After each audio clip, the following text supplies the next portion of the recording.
preventing us from commencing. Yeah, I think the direction was that we are commencing now. Yeah, if I give Mr. Nkosi an opportunity to say something, he just might say he's not ready. and I'm not ready for that. May we start? Thank you, Chair. Good morning again, Mr. Director Malatji. Good morning, sir. Thank you. And when we adjourned last time, you were provided with questions that the Commission sought answers from, and also you had indicated that you needed some documents from your employer, correct? Correct. And you've provided a statement, and I would presume you would have you would have obtained documents from your employer, which now support the statement. Yes, some I did. Yes. Thank you. Before you, you should have 5 files, but primarily for our purposes, we're going to start with file 1, which is divided into 2 inside.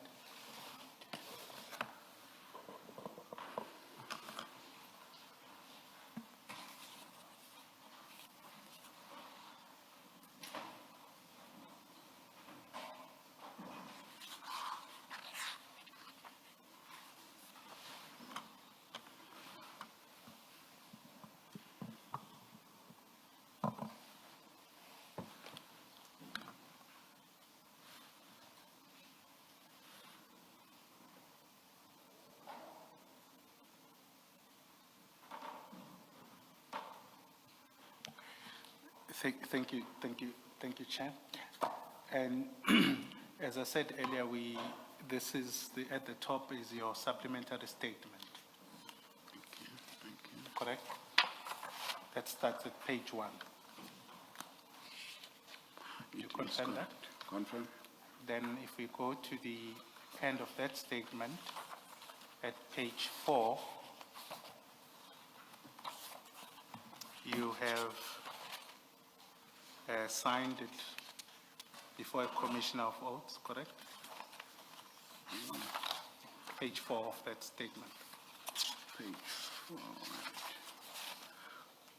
4. No, Commissioner, I think I'm maybe going through a wrong statement here, because on page 4 there is no way I've.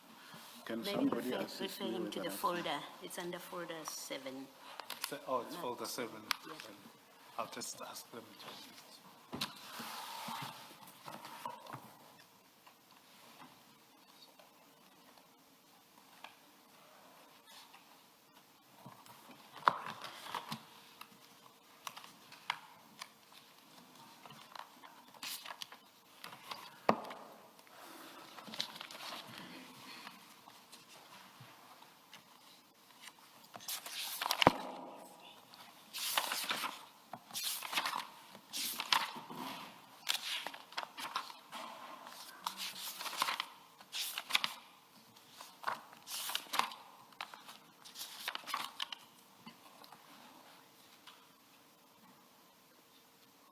Page 4.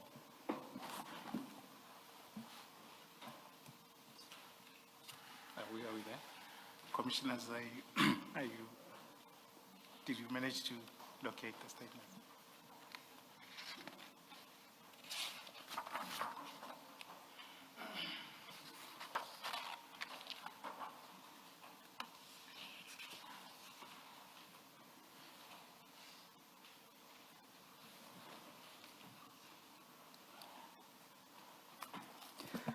Thank you.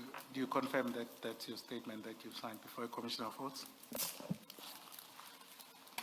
No. Page 4. On page 4, it's not my statement, it's an annexed TP1. I need a file with my statement so that I confirm. Okay, nice.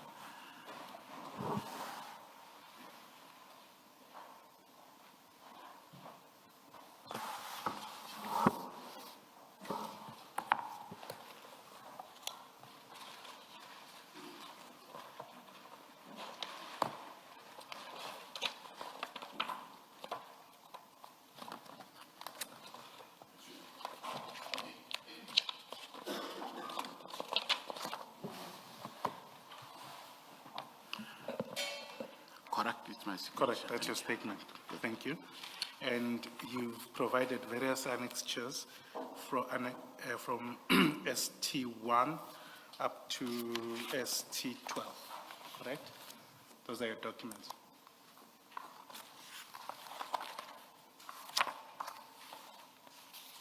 Yes, I confirm.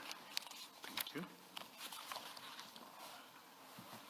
Can you then go back to page 1 of your statement so that we go through it? As I said, from the last time we adjourned, there were questions that needed to be addressed, and essentially that's what we're going to go through, and your answers, and then test them where necessary. And then I just want us to also be mindful of the answers we provided in the initial testimony. I don't need to rehash them, but I will remind you where necessary. Can we then go to paragraph 4 of your statement?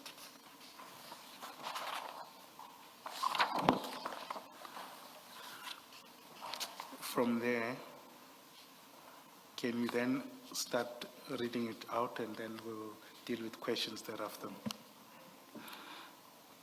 Paragraph 4 of my statement, Commissioner, it reads as follows. I have noted questions from the Commission and wish to respond thereto as follows.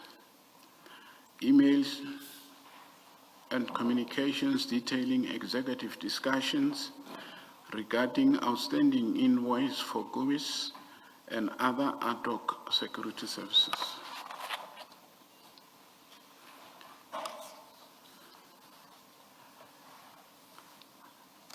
Five, I have attached emails marked annexures ST1, ST2, ST3, and ST4 respectively.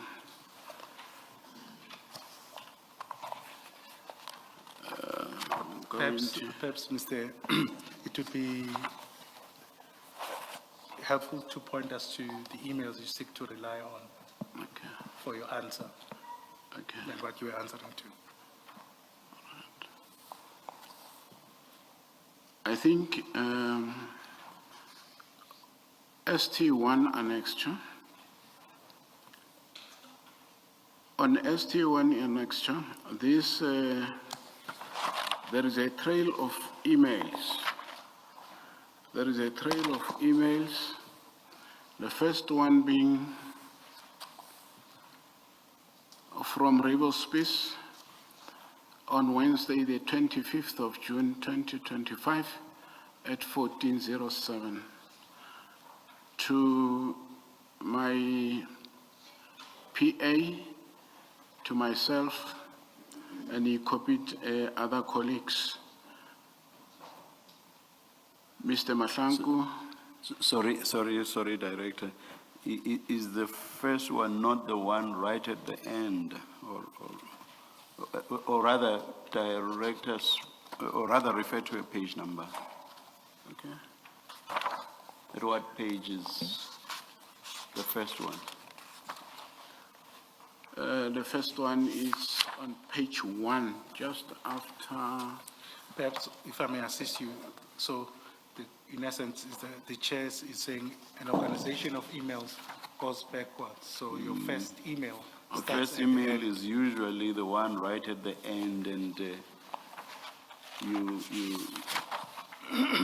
read them by going up. And the first one, in terms of the pages, will actually be the last email. Oh, okay. Noted, Commissioner. Am I making sense? Yeah, I think the Commissioner is. Maybe with these ones, because they are not in that order.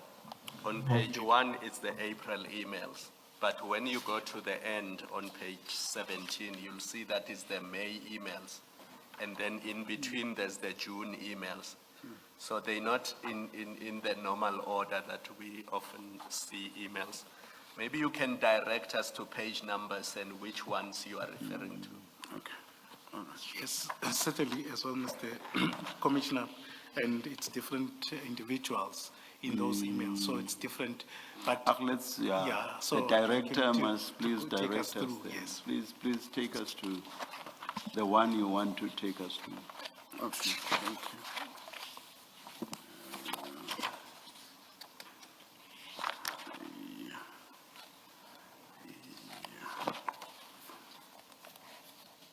Okay, I think on page 2, I want.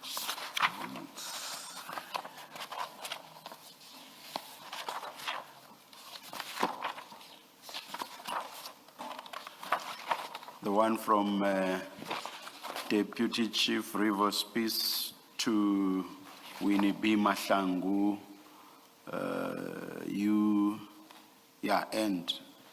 and yourself. Okay. Copy it to other people. Yes. Okay, all right. On this one, Commissioner, Mr. Rivers Peace was talking to my office about, I'm reading the subject, budget and fund transfer for watchman services, in brackets, 91 million. Please provide evidence of how this was instructed or decided upon, who from energy or water services requested this email.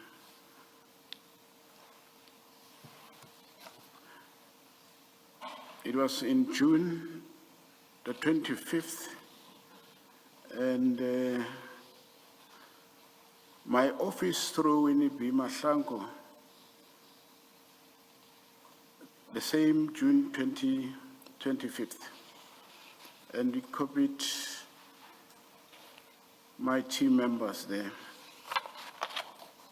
Please find attached document on behalf of Director, on behalf of Ed Chukurupi Malatji.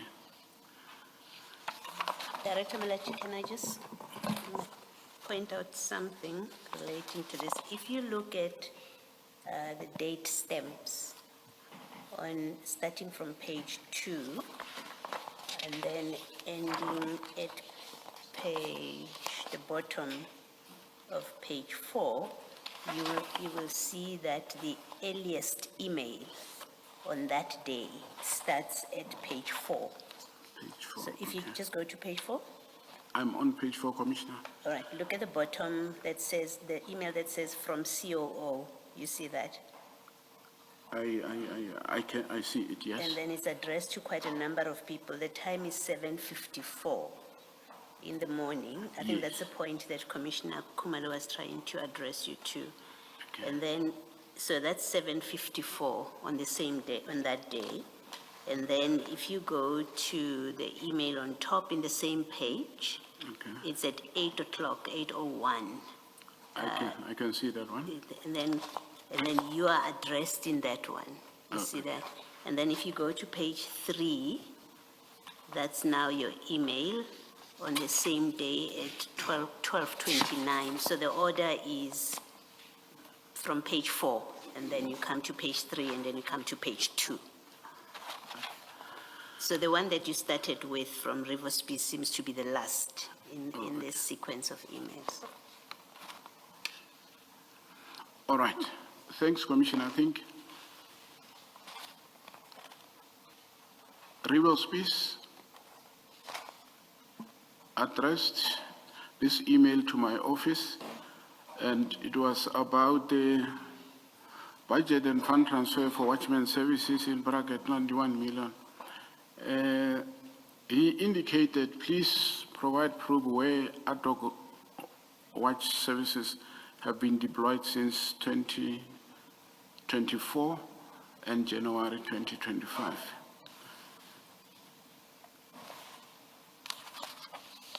Right.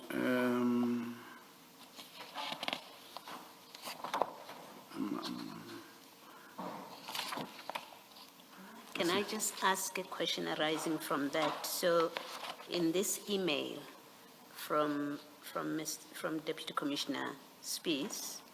He says, in the last paragraph, he says, see here under email communications, where it is now disputed that ad hoc services were requested. You see where I'm reading?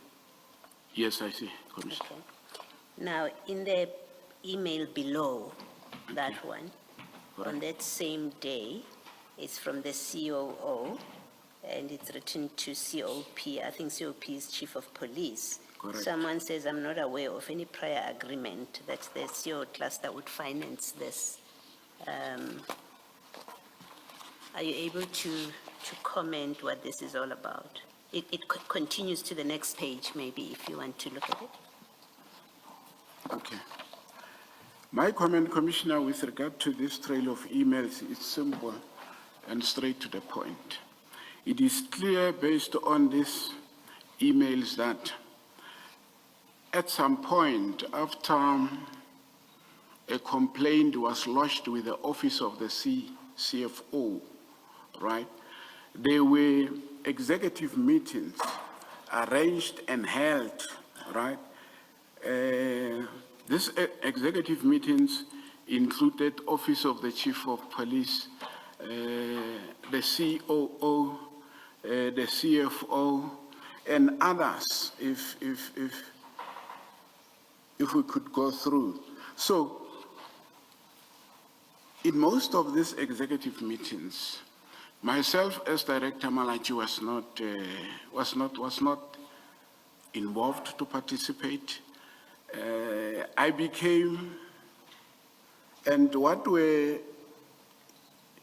it is evident that these meetings were mainly discussing about budget and funds to enable the city pay outstanding invoices to the tune of 91 million rand, which I believe was also including ad hoc services which were instructed by the department in question, I mean the Department of Water and Sanitation. So when I went through all of these emails, I came to the conclusion, Commissioner, that at the executive level, right, discussions went on. The Chief of Police was participating in those discussions. Mr. Rivospis, Mr. Boles is part of the executive. Deputy Chief Madlanga, part of the executive. The CFO and the COO and other representatives from the Department of Water and Sanitation. These senior officials in the city met to find ways and means through which they could get money to pay for these invoices, which include invoices for COVID 85 in respect of services that they carried out as a result of instructions from the department in question. So, what is worrying me in particular is the fact that whilst I was not participating in those processes, right, at the end of the day, it looks like, or it seems, everybody wants to pass the buck. He wants to pass the buck to Director Malatji, especially the Chief of Police, Mr. Spies, and Commissioner Boles, right? Because for a lack of better word, Commissioner, throughout this process until today, I've actually been asking myself a question. Can someone blow a whistle against himself or herself? This question haunted me so much, and it was based on the fact that those who were meeting to say, where are we gonna get the money to pay, right, these invoices, right, came to testify before this commission. And in their testimony, they've already created a narrative that says Director Malatji is responsible for whatever amount of money that has been paid to these ad hoc service providers, yet they knew before time. They knew before they could even come to this commission, right? They knew through the explanation and records, right, that Director Malatji was not responsible or did not instruct allocation of those sites, deployment of those service providers. But they chose to come, and they testified the way they have testified. But evidence contained in this testimony of mine today, right, I hope when I finish testifying, this commission would be informed about actually what happened, how it happened, who was involved, and so forth and so on.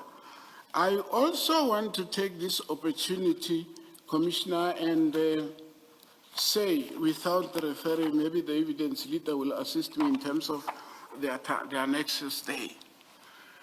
I've annexed proof of requests by the Chief of Police in respect of which requests she was supported by the CFO and the city manager approves. Now, the question is, if indeed these ad hoc services were irregular, why would they go as far as requesting money to pay for something that they know upfront this is irregular? You know, I find it very difficult, but I'm saying to the Commission, please help me understand this, because from where I am sitting, if I am aware that this is wrong, I wouldn't go as far as requesting money, getting money, making sure that this thing that I consider irregular gets paid, only to come afterwards and say there were irregular services rendered, and as such, I'm blowing a whistle. So I feel there could be a reason other than the irregularity of this thing, something that I believe will come out as my testimony goes forward. But the long and short under this specific, what you call is, can I blow a whistle against my own self, come and present evidence, that which, from the look of things, I am also complicit? Because the witnesses that came here are the ones in terms of this trail of emails, right? Who were meeting, discussing, weighing options, where can, how much be found to pay for these services, right? Why would they go up to that extent? So it's a question that I think has bothered me for a while. Hence, I decided, as part of my testimony, I want it on record to be there. I still do not understand, because they requested the money. Commissioner, for the sake of time, let me not repeat myself and proceed with the testimony. Mr. Malatji, can I just, you still want to proceed? I just wanted to take through the analysis of these emails so that we get over with them. Okay, okay. Yeah, would that be fine? Just to develop from what you are saying. Thanks very much. Now, can I just take you, if you go to page 16, for example. Page and 16. 16 of that same page, of those emails. And you've pointed out, obviously, that these were discussions. This is an email from Sean Boles. Yes, I think yes. last time you said you reported to him. Exactly. And the message, the email is to COO, CFO, amongst us, Chief of Police. The date is 29 May 2025, 2:13 p.m. Yes, yes, yes.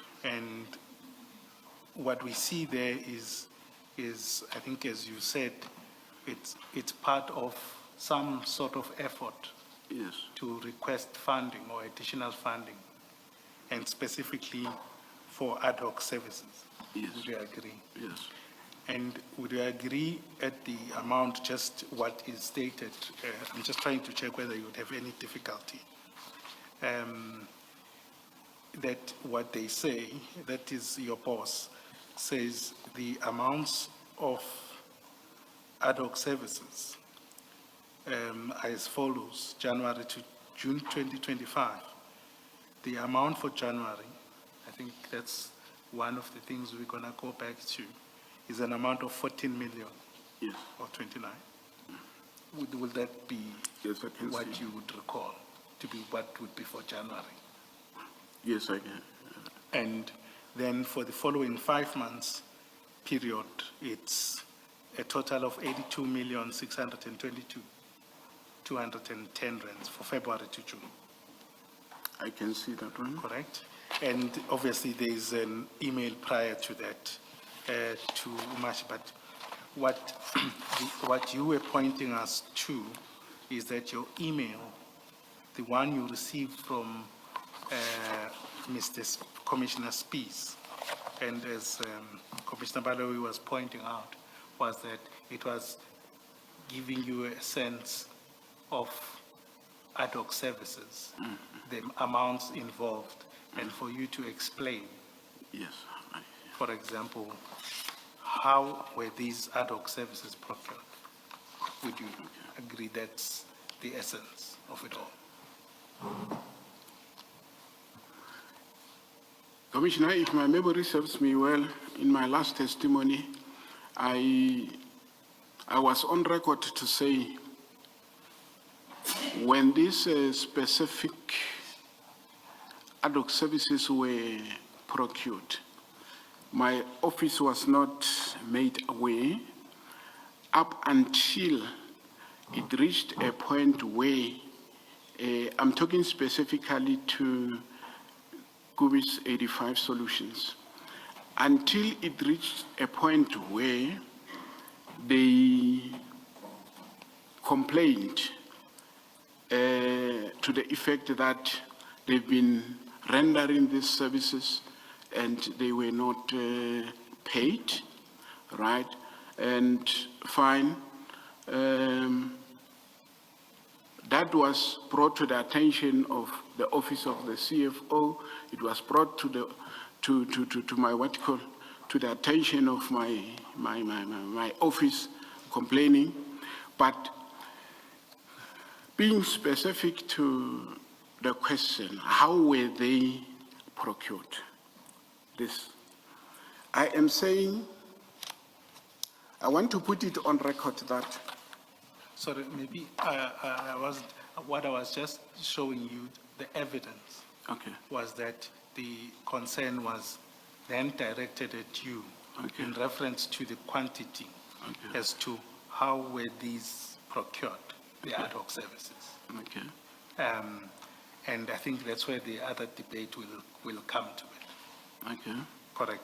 So the next question I would pose while we are there, did you provide justification or proof as Commissioner Spies said or requested from you as of June 2025? Commissioner, in response to Rivo's piece, I did provide a response, and my response was very short. We even attached to my response a list to say, for example, Kubi's 85 solutions. The department that requested services was the Department of Water and Sanitation. We went, I went further on the same summarized thing.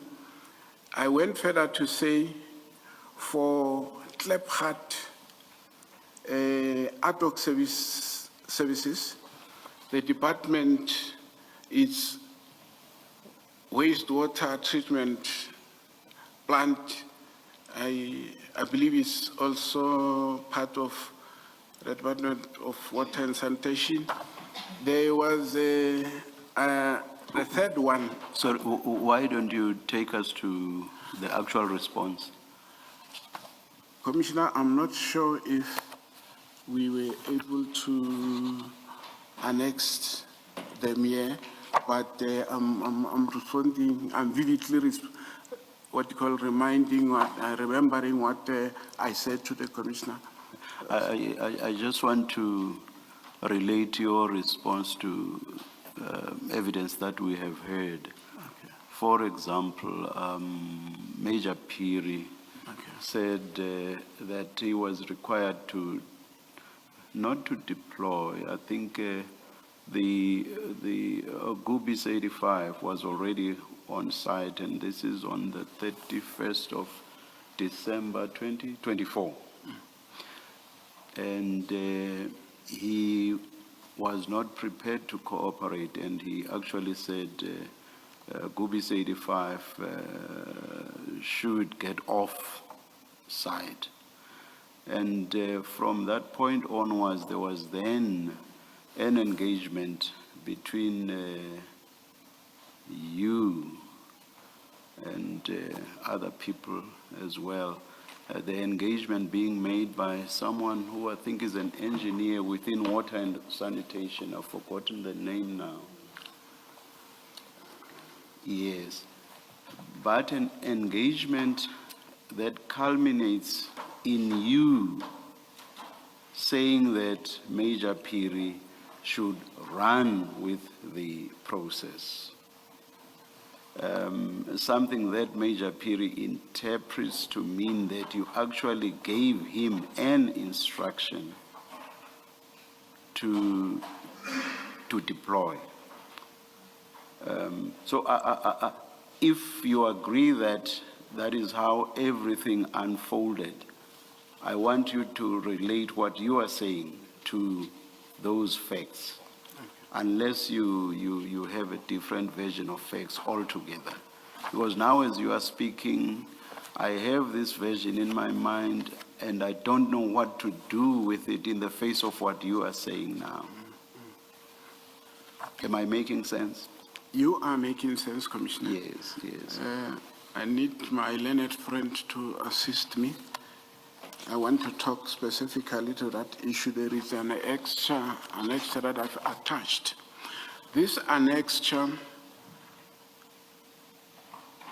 it's what we called standing order, standing operating procedure in So respect. Just to assist you with that, it's ST5 at page 34.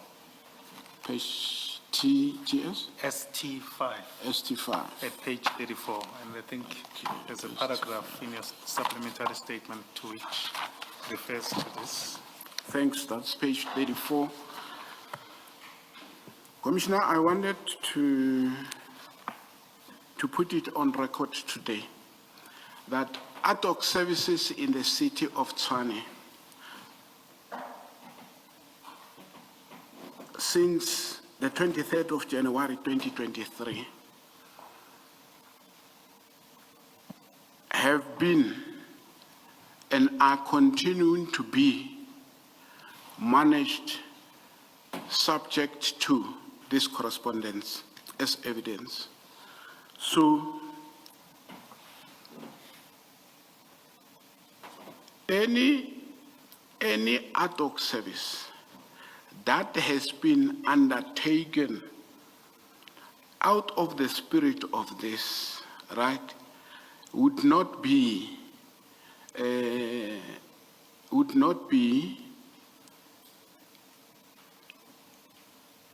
actually would be having been undertaken outside of what the city has instructed all departments within the city to comply with. And this gives support to my previous testimony and will continue to give support to my ongoing testimony that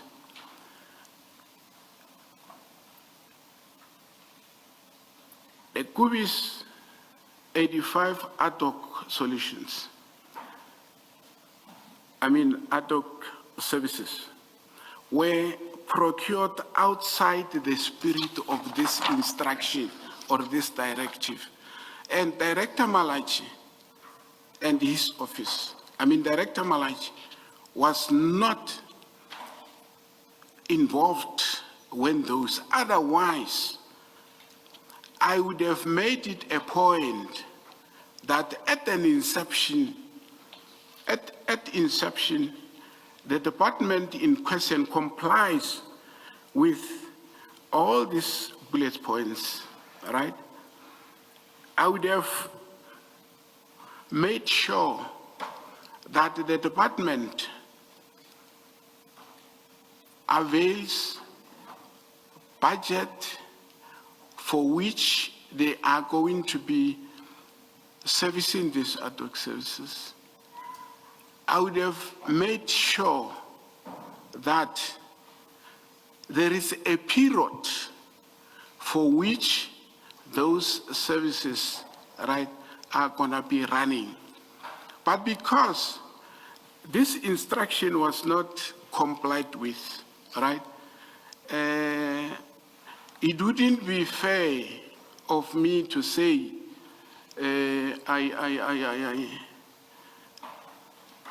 I knew, I did not know. I only became aware when there were these complaints.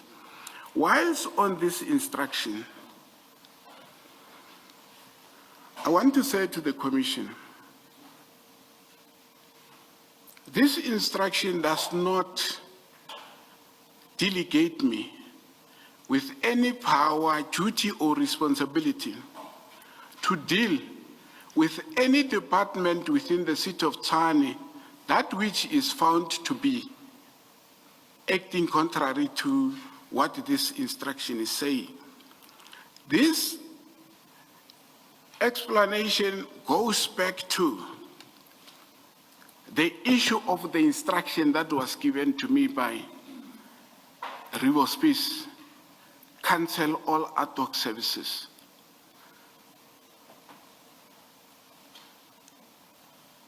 Since this directive does not delegate me with powers, duties, and responsibility to intervene and address the issue of non-compliance by departments, there is no way I would have cancelled something that was not ordered and or instructed by me. In actual fact, what I'm trying to say to the Commission is that when ad hoc services are requested, it is very critical. For how long is the department requesting this? Let's say they say 6 months, right?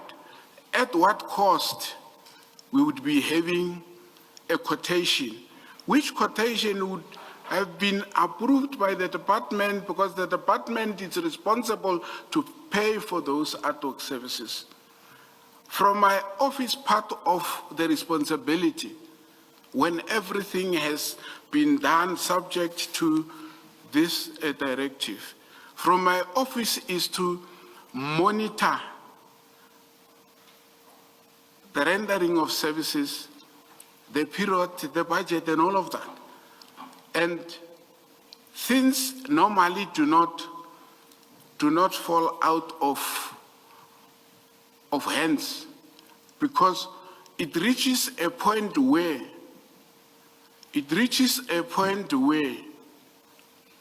we are able to say, department, you said you're requesting these services for 3 months. This is the last month, right? I'm sorry to interrupt you. Did I hear part of this response to say that you could not cancel because the deployments were not done properly? Or did I mishear you? That is cancel in accordance with Deputy Chief Species instruction. You say you could not cancel because the deployments were improper. Did I hear you say that? Yes, Commissioner, you're saying it, maybe if I'm allowed to proceed, because I've already... I just want to hear, just on this one statement, did you say that or not? I said it, Commissioner. You said it? Yes. Would the impropriety not actually be the very reason on which you would cancel? Something went wrong here. This was an improper deployment, so let's kill it now, let's cancel. Would that not be the logical thing to do, or not? It would be logical if we were responsible, right, for the deployment of this. Otherwise, I mean, actually, in fact, instead of Commissioner Spies instructing me to cancel this, he should have gone through this and direct... Maybe let me ask the question differently. Had everything been done properly, would it have been within your remit to cancel? If everything had been done properly, but now there was a need to cancel, would it have been within your remit to cancel? Would it? If everything was done, would you have had the power to cancel if the need to cancel arose? I would have advised the department responsible, right, to cancel, because if everything was done properly, right, it wouldn't have reached a point where there is actually an issue whether they must be cancelled or not. But in this instance, right, let me now, according to you, everything had been done improperly. Why not advise the department concerned to cancel exactly because everything had been done improperly? If you could advise when everything had been done properly, why not also advise if something had been done improperly. I want to understand your reasoning. Okay. By the way, I made a mention of the fact that at the point when Ms. Ribos-Peace was giving me this instruction, right, this matter was receiving attention at a higher level. And the level at which Mr. Spies was sitting, right? So I looked at, my apologies, I looked at his approach and I realized, I convinced myself, I'm still convinced, he wanted to throw me under the bus. I'm saying this because... By saying cancel, he by wanted saying to- cancel, because... Why would you get under the bus if someone says... No, he wanted... Just a minute. If according to you, Yes. there was something wrong, why would it take you under the bus if you simply cancelled? I'm saying- Aren't you actually assisting your employer, the city, if you cancel something that was done improperly? In the context of his instruction, he said, cancel all ad hoc services, right? Hence, in my earlier submission before the commission, right, before even going into the system and confirming and all of that, I said, right, it wouldn't have been possible to cancel all of them because not all of them were having the same problem. Did you cancel any? Did you cancel any then? At that point in time, no, I did not. Weren't some, even according to what you've just said, weren't some done improperly? Commissioner, let me say this. Just answer the question directly. Were some not done improperly according to you? I'm not aware of some that were not done properly. You've just said not all of them had been done improperly. Yes. Implicit in that is that some had been done improperly. That's how I understand what you are saying. No, maybe now, if you say that, the implication being that there was nothing the matter with some.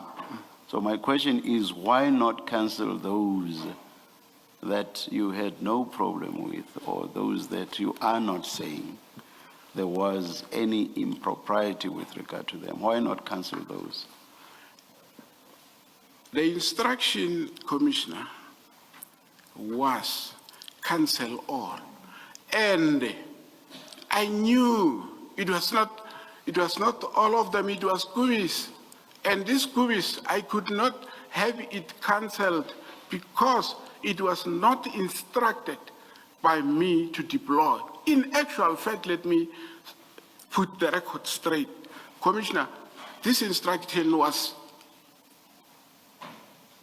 It was exactly because of this reference to who the instruction came from that right at the beginning I asked you, would it have been within your power to cancel? Would it have been within your remit to cancel? Yes. Hence I wanted...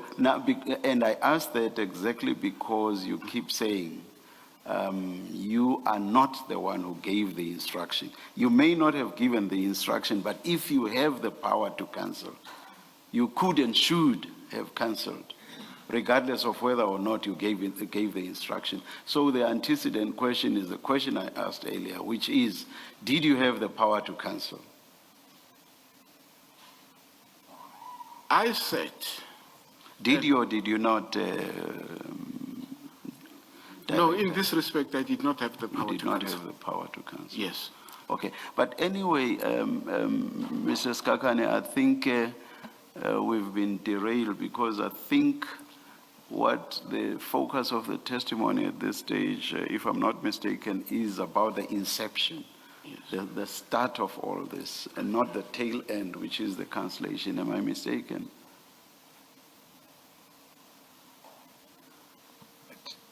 Chair, I may be mistaken, Okay. but I thought we, at this stage, the focus, I'm not saying it was not to get here at Yes. some point, Yes, but I thought at this stage it's about the inception or the beginning. of the Yes, I suppose what we went through was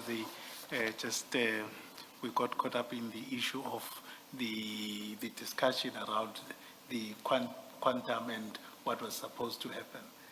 But I'll let Mr. Director Malatji to continue.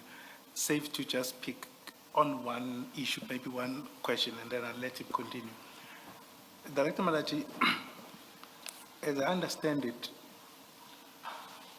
we have to deal with the evidence as we see it. And it does not appear at any point in the evidence, and the one that you've supplemented with, that you either responded directly to Commissioner Spies or anyone about the termination of ad hoc service. Would I be correct, or there is? He said he responded, but when I asked when I asked the director to take us to the documents showing his response, he said he does not have them here. Yes. So, however, they do exist. Come again. I'm saying they do exist. You did. Yes, to the first email, right? Fund transfer, please provide address where have been developed. My memory serves me well. It is not part of this bundle, all right? We did respond to this one. Okay. In terms of where ad hocs are deployed and whatever the case may be. All Okay, right? that's fine. Please proceed with your statement. I'll ask my question later on.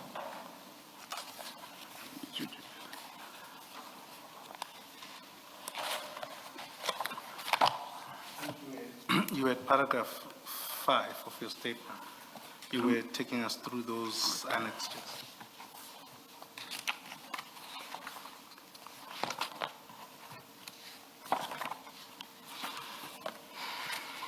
My statement, you said it's page 34.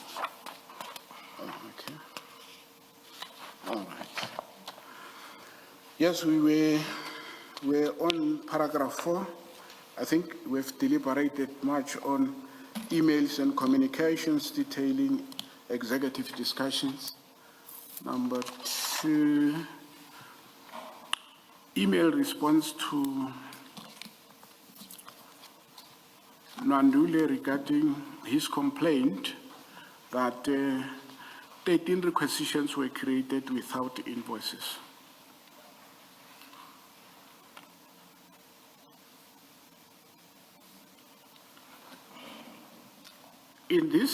In this case, I made a follow-up with my team, and they responded to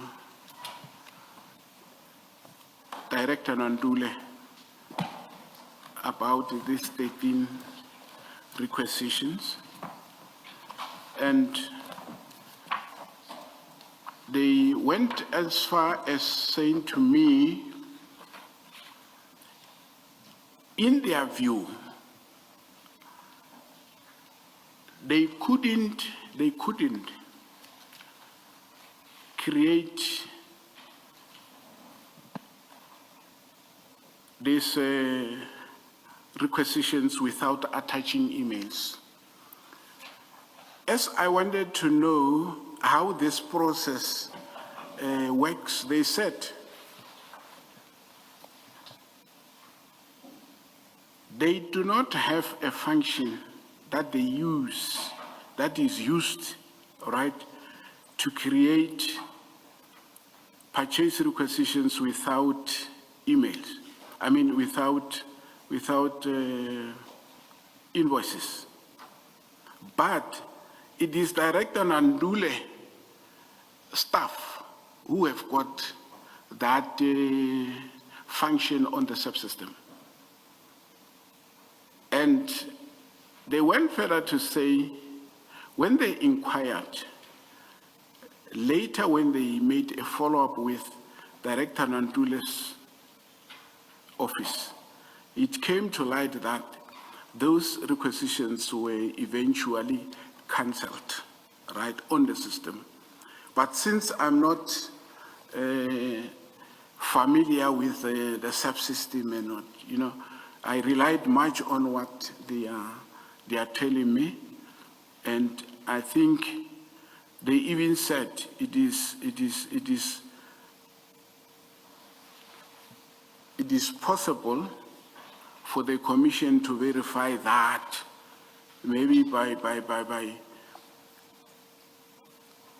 going back to Director Nandulis and find out exactly the status quo as it stands right now. But further than that, I personally found it very difficult to talk to this, but the long and short of it is that my department responded to Director Nandule with an email in which they were talking to their language. I'm not conversant with their administrative language in that space. And these things are, of course, functions that are, as we speak currently, performed within the environment of Director Nandule. So I'm not hands-on when it comes to that. But from my office, right, I must put it on record before the Commission that invoices are submitted for further handling, of which further handling would include creation of purchase requisitions and POs going forward. But let me stop at that. I think I've explained based on Director information. Malatji, we know even from the 2024 invoices that at some point on the 26th of February 2025, those invoices came to you and you stamped and signed them. And that was around the time when there was a dispute about non-payment of Gubis's 2024 invoices. So we do know from the evidence before us that at least on the 26th of February 2025, those disputed invoices came to you and you signed them. Commissioner, if they came to me and I signed them, right? I don't think I signed them to close the query, right? By then, I'm not sure if that query was already in place. By the way, the Commissioner must please understand that part of my responsibility, right, is to make sure that as and when invoices are submitted, right, I do what I'm supposed to do, and I process them further to be handled at a later stage. So if those specific invoices, right, were brought to my office, right, and I've signed them, right, I want it to be on record, right. I did not sign them because I was closing any query, right. I was not aware, right, that there was these invoices that the Director Nandile has got an issue with. Are you saying you just signed without verifying whether these services were properly procured with this explanation? No, I'm not saying that, Commissioner. Every invoice that gets submitted to my office, right, we verify. And part of verification includes we want to make sure that sites allocated, sites for which the invoice is talking to, right, are sites that are allocated to the company, right? It's the risk mitigation process, because if I was just to sign, any service provider would take advantage that he has got a contract with the city and he can put even sites that are not part of his or her allocation for me to sign. So we verify before we submit.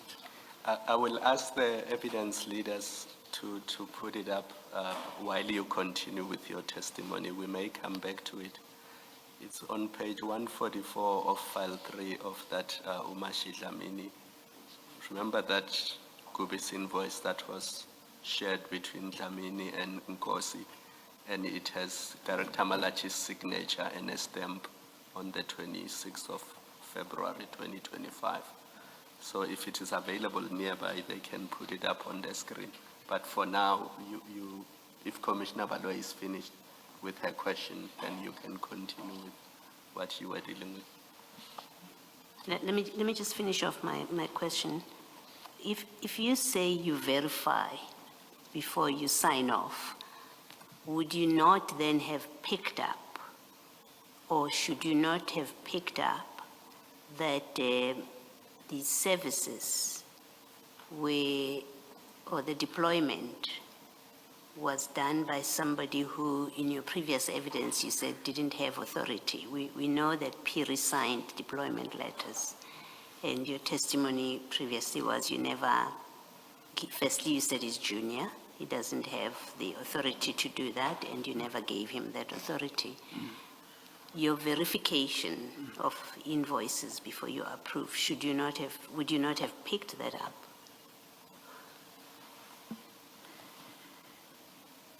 I should mention that maybe when we talk signing of invoices, let us not confuse invoices for the main contract with invoices for ad hoc services, right? Let us not. So if there are invoices for the main contract, right, verification is very easy. By the way, here we're talking about invoices in respect of sites, which sites were allocated to Kubis 85. My question is about ad hoc services. Okay. That's No, a it's fine. discussion we had with Mr. Piri, where he signed all those deployment letters authorizing Gubis and I think Mohaladi or somebody, and Triotic. But I'm happy to limit it to Gubis because that's the company that became the subject of much discussion. So we know that Piri signed those deployment letters. Now, if you are responsible for signing off on invoices that come in, and you can say that you didn't sign them if you did not, but if you did sign invoices relating to those ad hoc services, my question is, would you not have picked up that, in fact, the person who authorized these services did not have the authority to do that? Normally, Commissioner, this is how it works. In many instances, all ad hoc services which have been handled properly, as I explained earlier on, right? Normally, those invoices would not even end up with me having to sign. The mere fact that everything would have been done according to the book, right? At the end of the day, the service provider concerned would submit such invoices to the department concerned, not me, right? But the catch with Kubis, Mogalagadi, and Triotic, Kubis was instructed by the Department of Water and Sanitation. Mogalagadi and Triotic Services were instructed by the Office of the Chief of Police, in bracket, Mr. Police, right? That is why such invoices, right, Mogalagadi and Triatic, such invoices were supposed to be signed by me, because by virtue of the executive having instructed the deployment thereof, right? I had no, but those invoices had to be paid from my vote, the watchman services, right? Now, with the Gubis ones, right, since the matter, the matter was receiving attention from the executive, right? There was a point where a decision, if I understand the situation very well, or remember the situation very well, there was a point where the reason for them to be discussed at that level, right, was to make sure that at the end of the day, instead of having them serviced from the Department of Water and Sanitation, right, the executive would take a decision, right, get that money transferred into watchman vote account, and for those services to be paid. So, with me having signed them, after the executive has decided and got the money, right, I don't think there was anything wrong with that, because already the executive has taken a decision. Already the executive, the chief of police, has requested for the 91 million, right? The CFO supported and the city manager approved. So the money got into my vote in order to, what you call the process. I mean, in order to, what you call the process, yes. Thank you, Director. Thank you.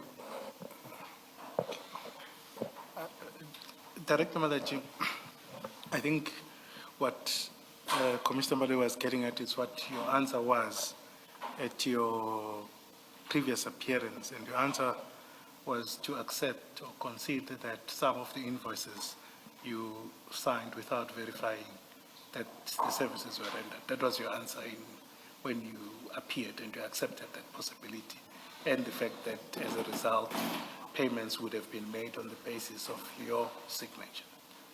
You recall that? Yes, let me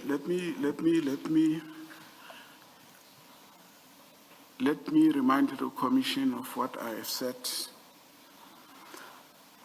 The question had something to do with, is there a possibility that some invoices could be signed without verification being done insofar as performance and what have you of services concerned? I said that is a possibility. The reason being, we have more than 500 sites, right, for which my monitoring team of less than 10 people, right, is deployed.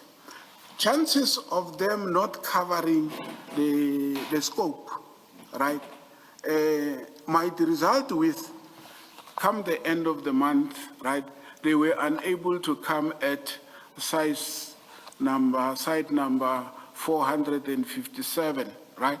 But it's month end, and we invoices are submitted. So that possibility is there. So in short, you accept the correctness of what Mrs. Kakane is saying? Yes, no. I All right, agree. no. It's fine. That should be enough. Yes, Mrs. that's enough. Kakane. That's enough. Chair, and I think it addressed my concern was obviously you were saying that the discussions were happening at a higher level than you were involved, but I wanted to just highlight that your level is director and you had that responsibility to ensure that services that are rendered are actually rendered. As a director, that's one of your jobs or your level of accountability. I agree. No, let me say this, Commissioner. My level as a director, all right, dictates, right, whatever you are saying about, but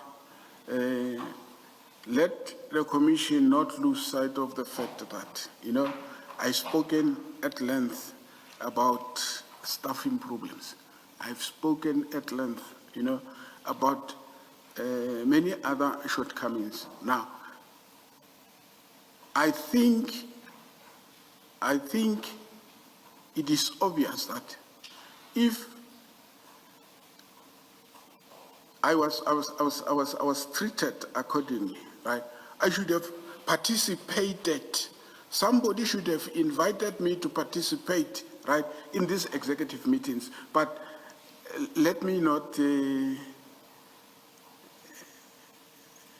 proceed with this, but I was never invited to participate. And at the end, whatever the executive decides upon, I accept, hence. Mr. Skakan, perhaps let's just do the statement all the way to the end and do the probing afterwards. Yeah, it's a very short one, only 4 Indeed. pages, and yeah. All right, thanks. Thank you. Okay.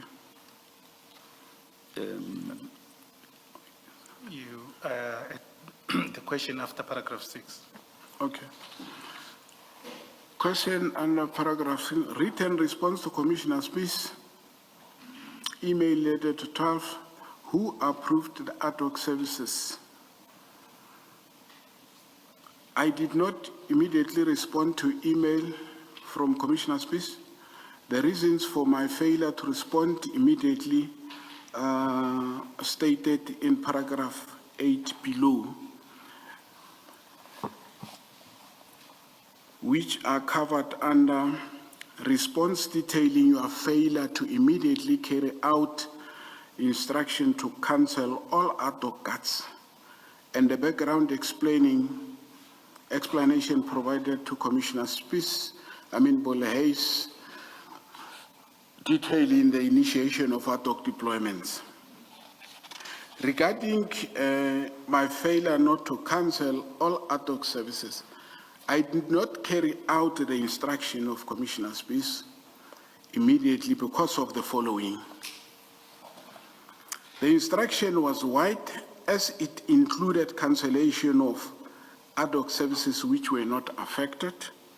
That's reason number one. Number two, the instruction was not directed to the initiator of the ad hoc services in question.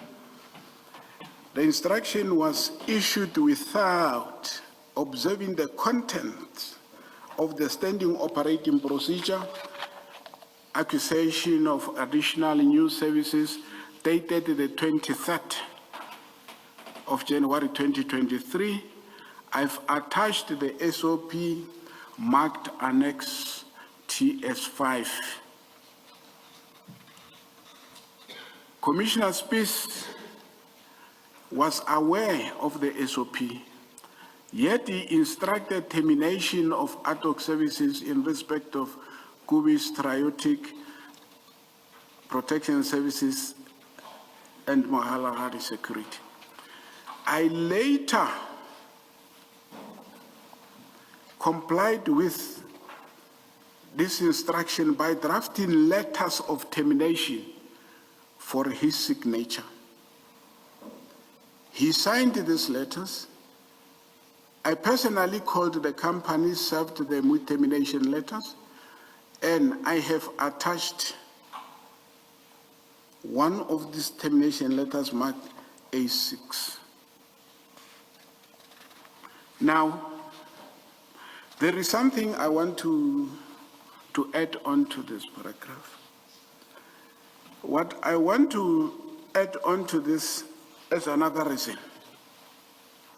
On the 12th of March 2025, when Commissioner Spies gave me this instruction, I want this commission to note that Commissioner Spies, I want this commission to note that Commissioner Spies did not have legal authority to do so. I'm saying he did not have legal authority to do so because in terms of TMPD organizational structure in place, Commissioner Spies' position was not part of the structure. And with him not being part of the structure, there is no way in terms of the law that Commissioner Spies would give Director Malatji instructions, right? Yet he is well aware that he is not part of the structure. It's like anyone who says, I was supposed to carry out instructions from Commissioner Spies would then agree with me to say, when I walk out of this commission, I can meet someone right out there and he said, I'm the deputy chief and I'm giving you instruction, go and do 1, 2, 3, 4. So I'm saying in terms of the law, Commissioner Spies was not having any legal authority to do so because legal authority in the city gets derived from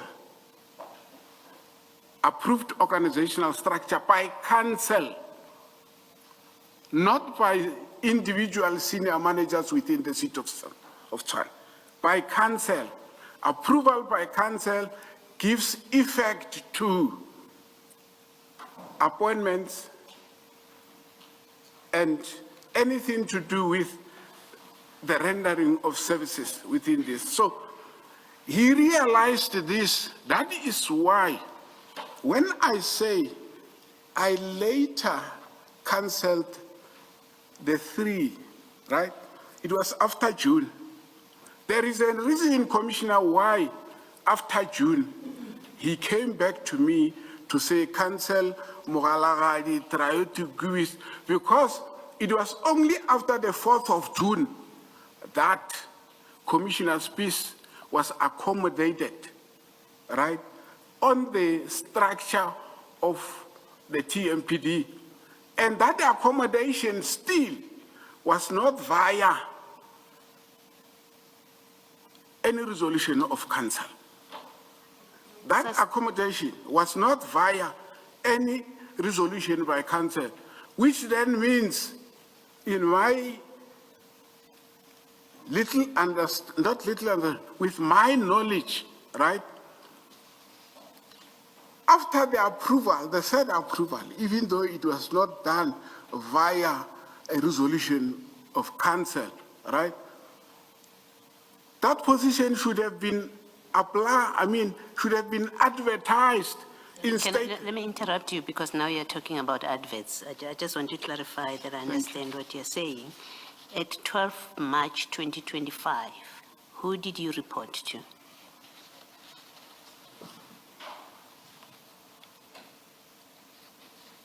In view of Spies, it was said, actually, he imposed himself on me because nobody, not even the chief of police. Okay, my answer doesn't need an explanation, Okay. honestly, Director. I've asked you a simple question. Who, at the 12th of March 2025, who did you report to? I was supposed to report to the chief of police. Who did you report to at the 12th of March 2025? I'm not asking you who were you supposed to. There was no... We know there was ball haze at some point, so you were never reporting to the chief of police because on the evidence, on the testimony that we have had, Paul Hayes, I think Deputy Commissioner, I think that's his position, Bolhase was overseeing APSS. And then at some point, he stopped, and Spies, Deputy Commissioner Spies becomes responsible for that. So keep that in mind when you answer my question. On the 12th of March, 2025, who were you reporting to? In terms of his presence, right? I reported to him, but Him being Spies? I reported to Spies, Yes. right? By virtue of him being there, I've said to you, I don't want you to give an explanation about structures and the politics and who did what, did not do what. I'm asking the simple question: who was your immediate superior that you reported to at the time? And you've answered. You've said you reported to Spies. Thank you. yes.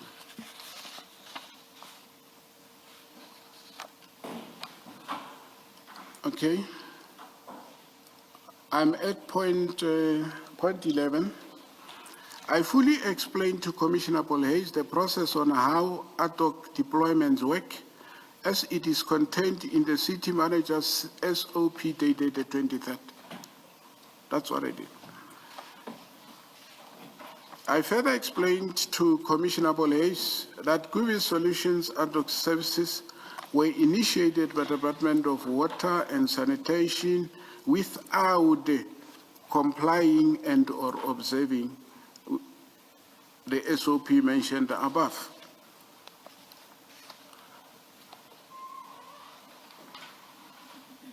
Can I proceed? After 12, formal suspension letter, the preceding notice inviting your presentations on the suspension, written response to, I have attached the requested documents marked as annexures T7, ST7, 8, and ST9 respectively.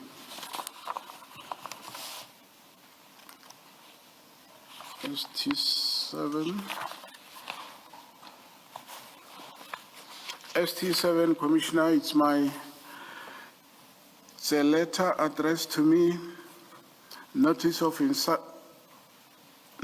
suspension pending allegation of misconduct, TP Malatji, in bracket, it's my pay number.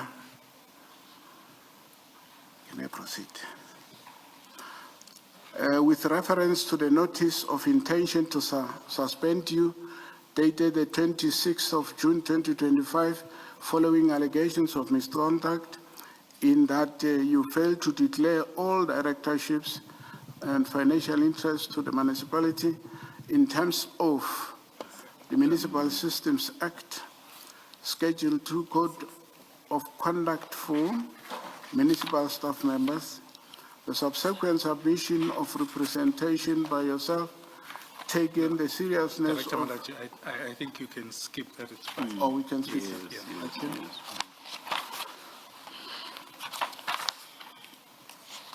ST8, notice of intention to suspend. I think we can skip that as well, because Okay. you dealt at length with your suspension when you gave your testimony earlier. Thank you. ST9, this was my representation to Commissioner Farrow. Representations against intended suspensions. I think we can skip that too. We can skip this one. Yes.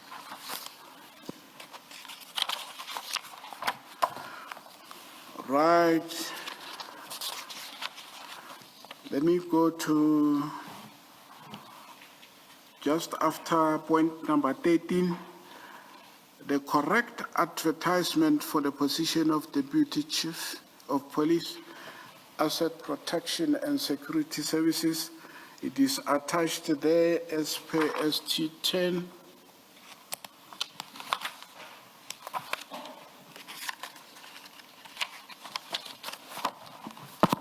Is there any salient point we want to deal with here?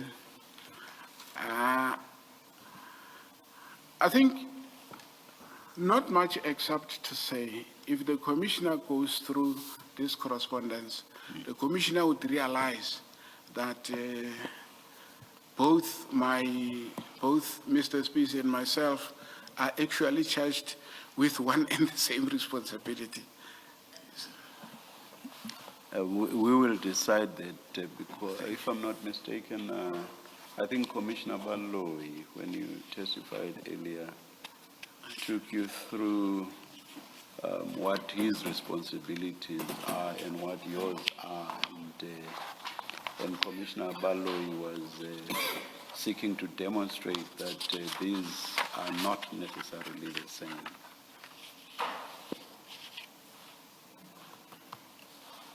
Yeah, Commissioner Baloyi confirms my recollection.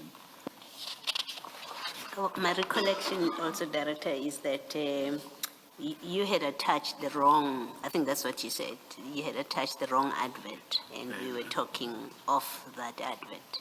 Okay. And that's why you've given us page 44. Exactly. It's the correct one. Okay, yes. Okay. Now, hence, Commissioner, I'm saying, having attached a wrong one, today my testimony is putting it on record. So basically you are now saying, or rather you are insisting that now that I have the correct advert, I am insisting that the duties are the same. So Correct, that's- Commissioner, yes. That's your point. Maybe Commissioner Baloyi will again take you through similar points as she did previously. I'm not pushing her to. Is there anything else? Not at this time. Is there anything else you? No, not on this one. I'm just happy Yes, that I've okay. brought to the attention of the Commission what I wanted to bring respect of the two of us sharing one and the same responsibilities. Thank Okay. you, Commissioner. And then there's the last point, which, at page 4.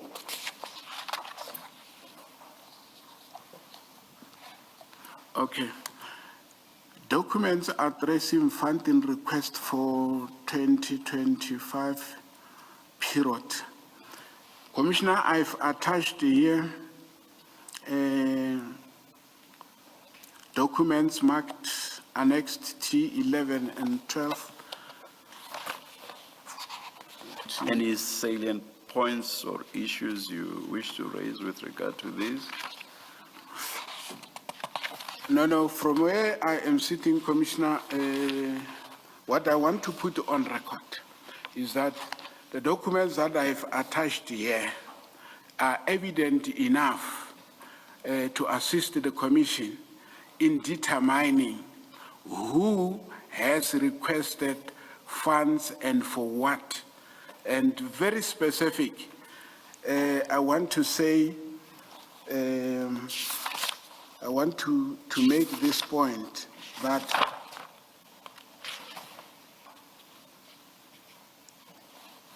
these documents, they are evidence, all right, which indicate explicitly, all right, who requested the 91 million rand, right, in order to pay the invoices that have been and are continuing to be a subject of my testimony before the Commission. Thank you. In respect of ad hoc deployments? Exactly. Exactly, Commissioner. Thanks.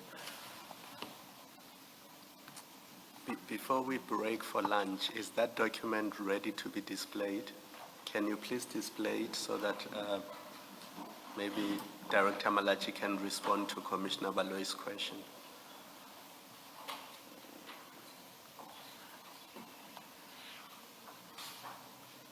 Director Malatji, look to your left there. Oh, okay. Do you see that it's a Gubis invoice from June 2024 and it relates to ad hoc services? Correct. I see. And then on the 26th of February 2025, you stamped and signed it. Yes. You but see that? I see.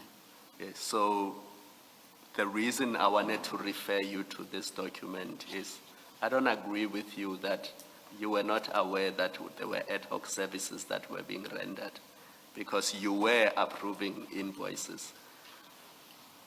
And this do not even relate to the additional deployments in January and February. This is deployment that happened in 2024, and in relation to which, if you remember, there was the dispute because there were no purchase orders, and it was not clear who had authorized these deployments.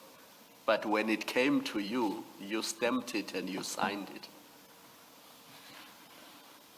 Are you ready to respond, or do you want to respond after lunch? I think I can respond now. Please do then. This invoice was signed 26 February 2025. I think even though it was dating back to 2024, right? There is evidence in my testimony. I made mention of the fact that invoices were in January, February, ad hoc invoices involving Gubis were already receiving attention, right, from different levels. But the directive, obviously, would be that they were receiving attention at the executive level, right? Hence, when this invoice was sent to me, right, I took it that since the discussion is about how such invoices would be disposed of, right? There was no, wrongdoing on my part in signing this invoice. But did you know for certain that those services had been rendered? When you were signing and approving this invoice, did you know that Gubis had rendered those services? Director Malatji, did you know or did you not know? Let me say I did not know. Thank you. Thank you.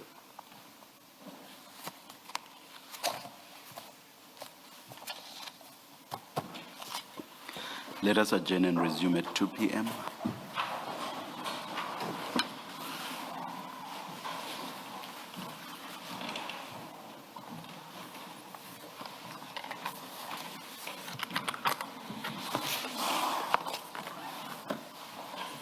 Or Inspector Piri, I apologize, now Major, signed these deployment letters. Which deployment letters are you referring to? The 1 of January, 2025. I don't remember seeing such signed deployment letters. I do not remember.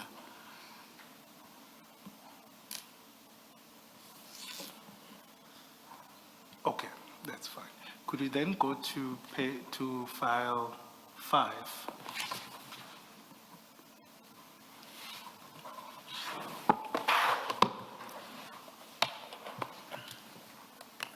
Page 52.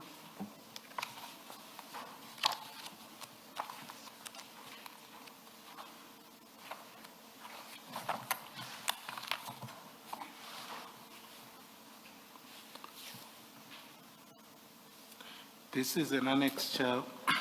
It's a trail of emails from Mr. Piri and yourself and Herman Sikholela from the Department of Water and Sanitation.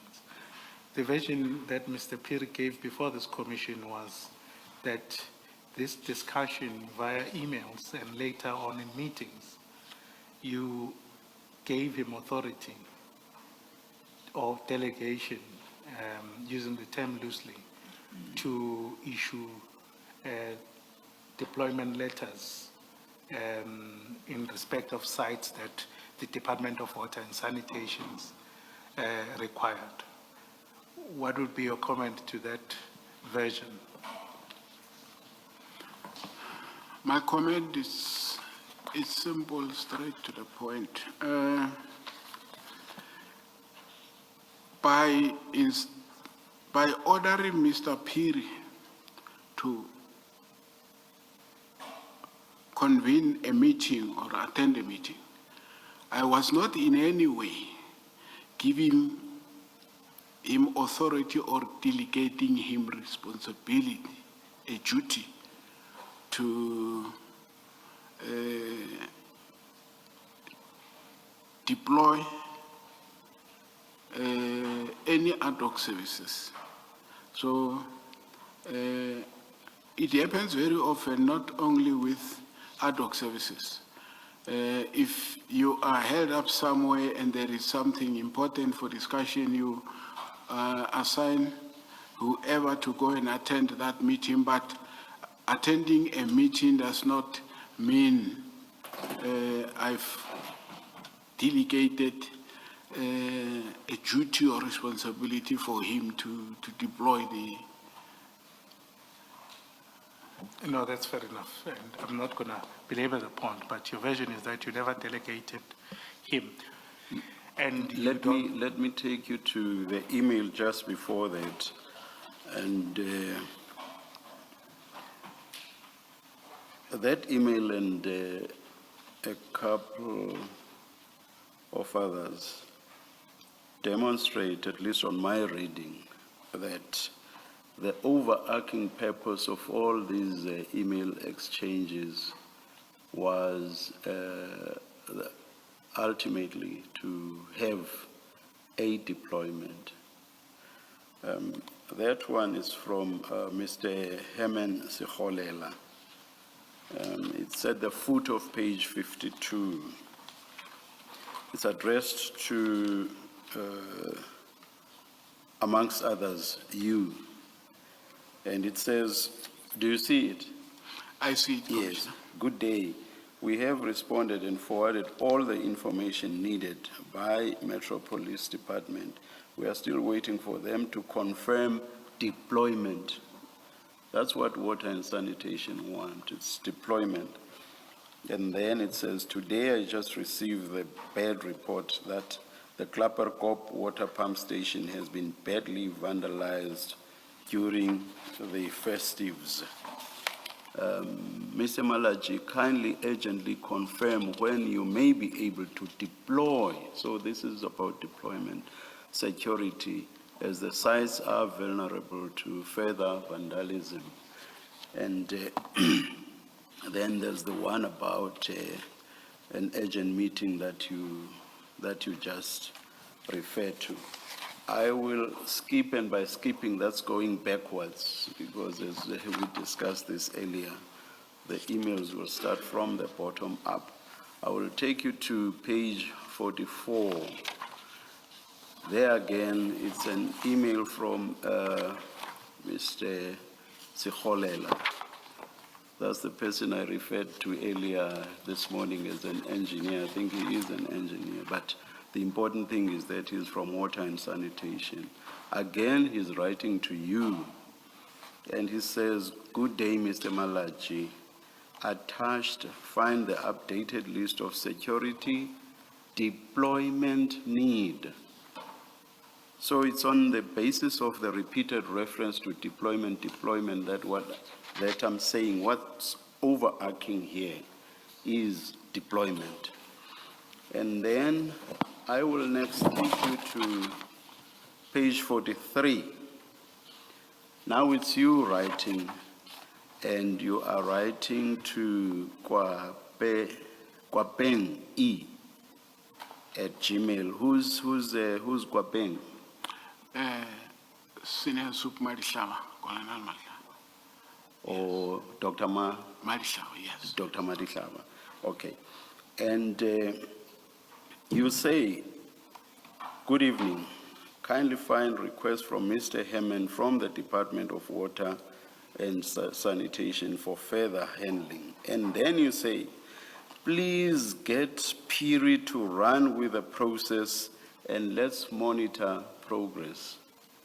Bear in mind that throughout, the overarching purpose is deployment, deployment, deployment. So Mr. or Major Piri says this is what instructed him to deploy. In context, that does appear to make sense, or that does seem to make sense. Do you care to comment? My comment is starting with me ordering Mr. Piri to attend the meeting. Let's leave the meeting. Okay. You've discussed that with Mrs. Kakane. Let's leave that. Okay. It is not true that by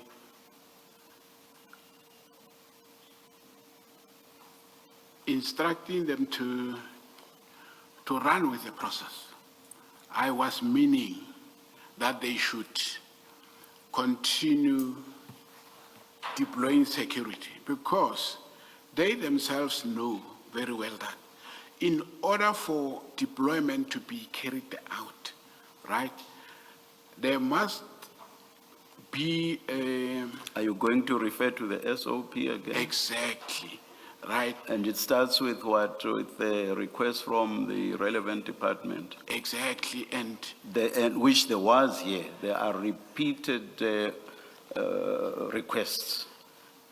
yes, And Mr. Sekholela goes so far as to say there's continuing vandalism. So there is a request. yes, Commissioner, I agree with you. There is a request, but that request, it runs short of critical information that is necessary for both of us to comply with the SOP that I alluded to earlier on. There shall be no deployment done unless the department requesting security has committed funds to service the deployment. Number two, the department... As you sit there, are you able to say no funds have been committed as you sit there? Or are you making an assumption? At this point in time, at the point when we were communicating, As you sit there now, are you saying funds were not committed? Or are you making an assumption that they were not? No, if my memory serves me well, there were no funds committed at that point in time. Okay, continue. So, apart from the issue of the funds, the SOP requires it of us to make sure that there is a critical element of for how long are we requesting this ad hoc services, right? So it was imperative for us through period Madlanga, right, to have those things before a decision could be taken to deploy security. So if I go, having gone through this, right, I do not see anywhere where they came back to me with... You couldn't sit and fold your arms and wait for them to come back to you, not when Mr. Herman Sekholela had repeatedly asked for urgent deployment, and not for the sake of it. He says in so many ways that there is continuing vandalism and that the Klapperkop reservoir has recently been vandalized. You couldn't sit and fold your arms. So if you interpret the sentence that says, please get Piri to run with the process and let's monitor progress. If you interpret that sentence differently from Mr. Piri's interpretation, what became of that process and your monitor? What became of that? Because if you never did anything that saw that process to the end, we may well be forced to interpret this in the same manner as Major Piri does. Because from your answer, you seem to suggest that you just sat and waited for them to come back to you and tell you what happened eventually. If that's what you did, or at least if that's what you say you did, we may be inclined to interpret this email in the same way as Major Piri. Your comment? Or maybe let me ask this first. Did you do anything after this email? If you did, what did you do? Commissioner, I did not sit. I've been engaging with Piri and Malishava about the budget issue, right? The budget issue, because the directive is very clear. Whether there is vandalism that is... Where's the record of that? Throughout we have emails, you yourself have been writing. If you'll suddenly say to us that I suddenly engaged orally, that will be very odd in the context of what was happening here. Emails were being exchanged. Where's an exchange, an email exchange that shows that beyond this point you did engage? Commissioner, can I say this, if it is allowed? Yes. Right. I did not buy, I did not instruct or delegate. That's not what I'm asking you. That's not what I'm asking you. I said, you have said, Piri must run with the process and let's monitor progress. So I want to see the progress. I don't want you to answer whether you in fact gave an instruction. That's not what that's not where I am right now. I want to see what you did beyond this email. What did you do, if anything at all? And if you say it was oral, that will be hard to believe, because throughout and up to this point, you were all engaging each other by way of email. What did you do beyond this point, if anything at all? From record perspective, it is clear that there were no further communications. But the absence of that does not necessarily mean I gave either Piri or Mahlaba. Again, I'm not asking you whether you gave an instruction or not. I'm saying, or I'm asking, did you do anything at all beyond this email of the 9th of January 2025 at 8:49 p.m.? Did you do anything at all? No, I'm looking at a wrong one. I'm looking at, the date is still the same, the 9th of January 2025 at 20:45. Your email to Wapeng E. That's the email in which you say, please get Piri to run with the process and let's monitor. So I'm saying, beyond that email, did you do anything at all? If you did, what did you do? Commissioner, it is on record now, right? There is no email indicating what was done, but... I'm not asking about whether there is an email. What, if anything at all, did you do, Director? Commissioner,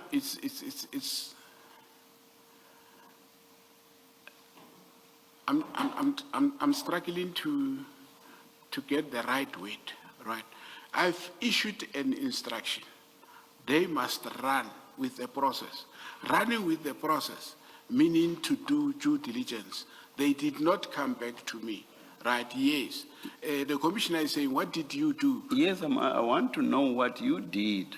Because you cannot say, once I gave the instruction that Piri must run with the process, then you waited and did nothing at all. You yourself actually say in this you must monitor progress. So you yourself undertook to monitor progress. So what, if anything at all, did you do after you had written this email? I'm asking this question for the umpteenth time now. Commissioner, I know from where I am sitting and where the commissioner is sitting, what will convince the commissioner is something in black and white, because It doesn't have to be. It doesn't have to be in black and white. But of course, I will say, if you suddenly say it was oral when everything else was through emails, we may be inclined we may be inclined to find it hard to believe. But I'm not confining you to emails. What, if anything at all, did you do after this email? allow me, Commissioner, to put it on record again, right? I've issued my subordinates with, You're supporting what? I issued my subordinates, Subordinate. I yes, thought you were with saying an instruction, subordinate. right? They had a duty, let alone me having to prove. They had a duty to come back to me and say, this is how far we've gone, so that I could evaluate, right, whatever they say they have done. That cannot be enough. That cannot be enough. You have also undertaken to monitor progress. So if they do not come back to you, you too have a duty to monitor. So that means you going back to them and asking them what's going on with the instruction I gave. So it's not enough for you to basically you are saying, in the face of vandalism that was taking place, in the face of several requests by Mr. Herman Seholela, you just sat and folded your arms and waited for people who were not coming back to you to come back to you. I do not agree, Commissioner. I Yes. don't agree. Yes. The reason why I am not agreeing, What exactly do you not agree with? I'm not agreeing with the fact that I just sat, folded arms, and waited my subordinates to respond. You I'm see, saying that I'm saying that because you said they had an obligation or a duty to do the things that you are referring to, and to then come back to you, and they never did. My understanding of that is that you are basically saying because they never came back to you, you too did not do anything.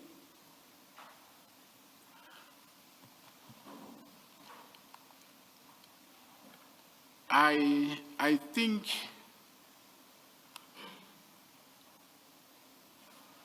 I will not be able to satisfy the commissioner on this one in terms of my response, but the long and short of my response with regard to deployment, right? I've never instructed both to continue with deployment of security. Thank you. I'll close by saying again, that's not my question, but I will leave it there. Director Malatji, your evidence before this commission concerns me. You'll see that on page 52, where Chair referred you to, it was concern about vandalism at Klaperkop Water Station, and the other one, there were two. And that was on the 6th of January. If you look at that email on page 52.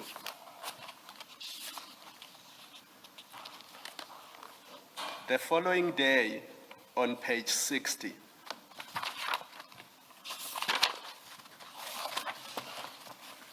you give an instruction,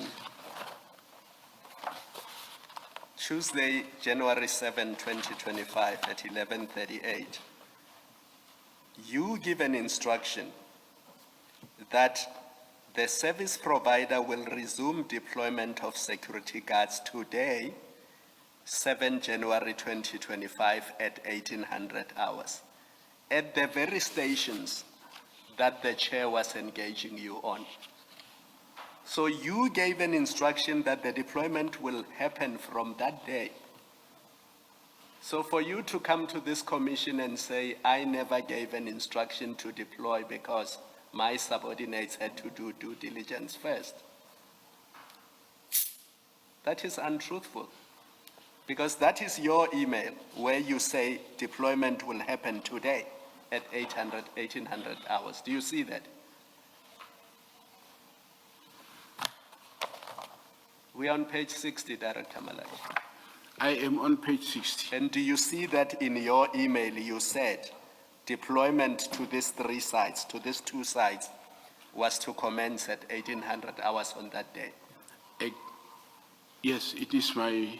So you did authorize those deployments, and when Mr. Piri issued letters in respect of these 2 sites, it was because you had authorized these deployments. No, they, Commissioner, they, I admit I issued instruction, and if you look at the subject on my email, right, it talks to GL account for security services, Klapperkop, Brickfields pump stations, as listed here below, right?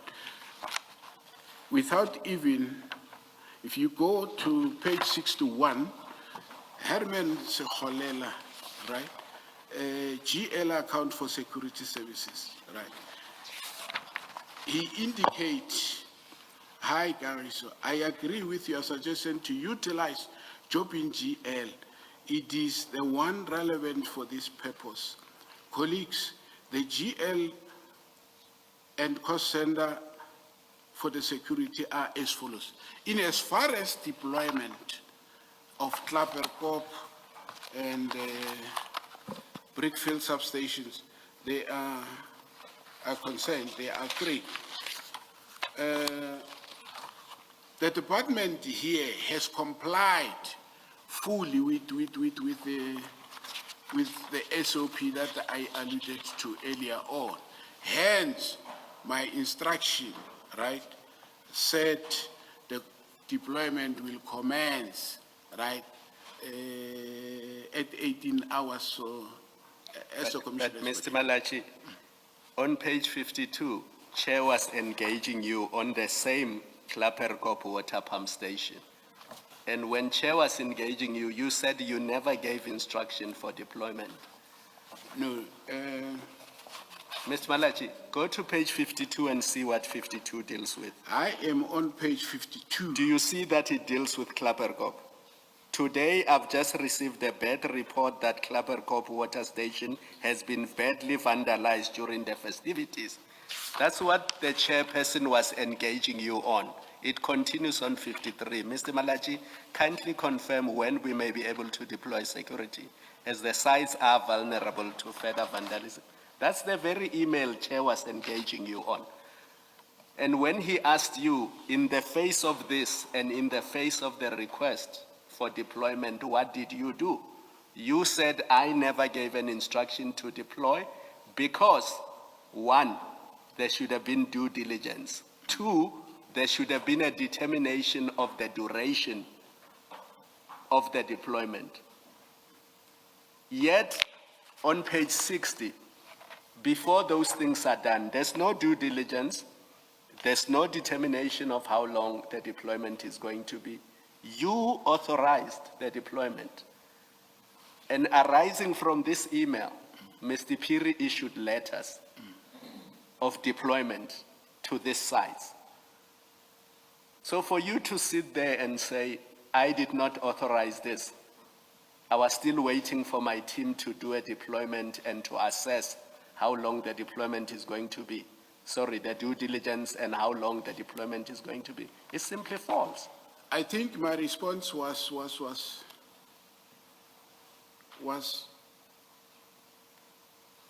I responded not being aware of the email on page 60, right?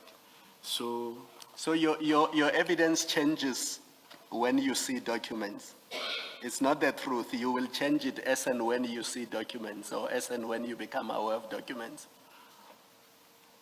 Not necessarily, Commissioner. I think the Commission must take note of the fact that we are dealing with quite a number of issues here, right? Sometimes it might happen that when I'm exposed to what actually has happened, right, that would touch on on the evidence that I'm doing. But in this instance, right, I'm exposed to the evidence. Yes, due diligence to a very large extent was done. Confirmation has been made by the department. Hence, I issued an instruction, right, to say deploy on Klapperkop, deploy on Brickfield substation as per the scope of work that I've done. Let me tell you what then happened after this, after you instructed that there be a deployment. The same water and sanitation went to Piri because you said Piri must run with the process. If you go to page 50 of the same bundle,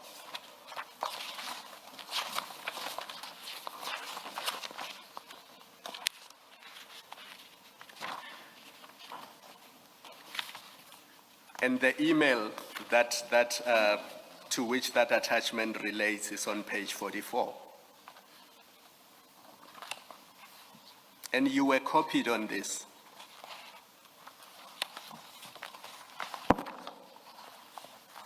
It's 9 January 2025.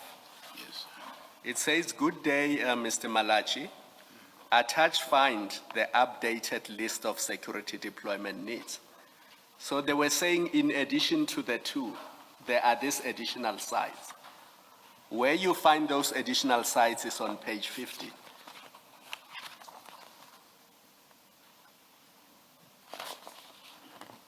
Okay. And letters were then issued because you had already authorized deployment on the basis that there was vandalism. Letters were then issued that there should be security on these sites as well. That's what happened. And you were copied, so you can't say, I did not know, I was not aware, because these emails are all sent to you. You can see that the email on page 44 is sent to you. I hear you, Commissioner. Yes. Now, I want to ask you about the January invoices, because we know that these sites, the additional sites, were added. In February, when Gubis invoiced for the ad hoc services in January, did you sign those invoices? Because the January invoices would have been issued sometime in February, either in the middle part on the 10th or later in February. But we do know that at the end of January, Gubis would have been entitled to invoice. Did you sign and authorize those invoices in February? I wouldn't say yes or no unless. No, Mr. Malatji. Commissioner, can I please be given Please explain, yes. opportunity to explain? I wouldn't say yes or no unless, without having to say this is how the Commission should direct questions to me, right? Unless I'm exposed to those emails that I've signed, and questions are based on something that I am seeing, right? Probing me on something that I am seeing. But now, just for the Commission to expect me to some thug responses, I don't think it is fair. That is why, as we move on, I would always be accused of not answering properly. But the bottom line is, I should be exposed to the evidence. And yes, as we move on, right, you allow me an opportunity to explain where it is necessary to explain. But under the circumstances, I feel like I'm being ambushed. See? So, which... Are you saying, Director, you may have, but you do not recall? Is that... the long and short of what you are saying. Exactly, Commissioner. There's a reason why I'm asking you this question, Director Malatji. You see, you told this commission that you were not aware of these ad hoc appointments until much later. Now, what I'm asking you is a factual issue. Either you approved invoices or you did not. Because if you approve the invoices for January, there's no way you can sit there and say, you don't know what those invoices are for. Because the invoices will tell you it's for this deployment at this site for January 2025. And that's your job, as we have shown you with the June 2024 invoice. It came to you, you stamped it, you signed it. Had we not confronted you with that invoice, you would also have denied and said, I don't know. I never became aware of these ad hoc deployments. I did not authorize anybody to deploy. But if you sign those invoices, then your suggestion that you were not aware of these deployments is simply false. And because it's your job, you should be able to answer that question. You should be able to say, yes, because no invoice can be paid without my involvement. They would have had to come to me. I would have stamped them and signed them. And that's how they would have gotten paid. You are not being ambushed. You came here to deal with the Gubis deployments and the payments to Gubis. That's why the emails that are attached here, and they show that over 5 months it was paid 82 million. They relate exactly to the topic we are discussing. It's not something outside of the topic that we are discussing. If you know, you can say, I know. If you don't know, I don't know, or I don't remember. Commissioner, I hear you and I agree with you, right? The thing is, the difficulty I sometimes come across, right? You say, I do not remember. It is said, no, it means you are not doing what you are supposed to do, right? It's an assumption. But the long and short of this whole thing is, right, I'm coming to the additional lists, page 50, right?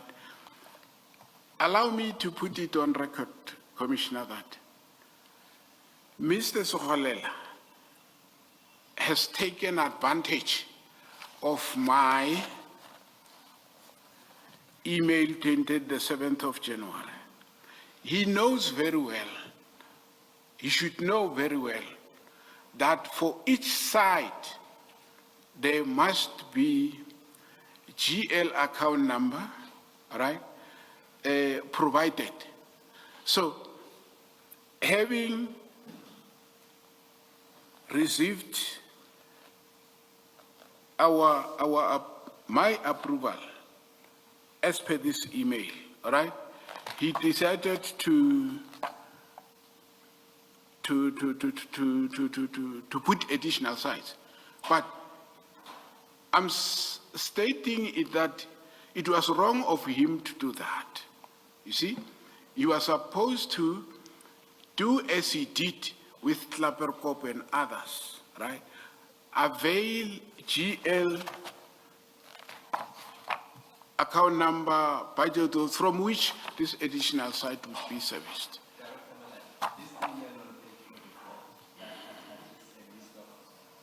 The email on page 44 that attaches an updated list of security deployments is sent to you. If you held the view that they must get GL accounts and other things, then you would have responded to them and said there won't be any further deployments until you have followed the process that you followed as set out on page 60. So now you're acting as if they did all this behind your back. They added the additional sites behind your back. But the email on page 44 is addressed to you. So if you thought a different process had to be followed, you could have responded to that email and said, this is not the correct process, follow a different process. Instead, what you do 10 minutes later, 20 minutes later, which is the email Chair took you to, on page 43. You said, colleagues, note the request for further handling. Please get Piri to run with the process and let's monitor the progress. You did not say, no, unless there's a GL number, we should do nothing about those sites. Unless there's budget, we should do nothing about those sites. Instead, you said, please note the updated list for further handling. Piri will run with it and monitor the progress. That's what you said.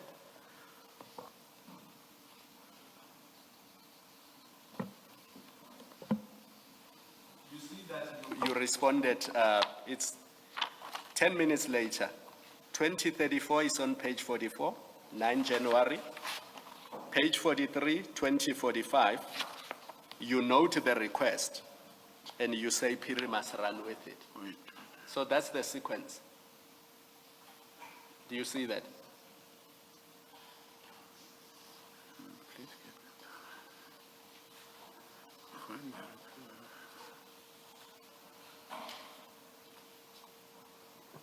Director Malatji. Director Malatji, do you, maybe to try and shorten this, do you accept that at page 43, that's an instruction to Piri to action the request from water and sanitation, where you say, Piri to run with the process and let's monitor progress. Do you accept that you're instructing him to action the request from water and sanitation? I agree. Okay, thank you.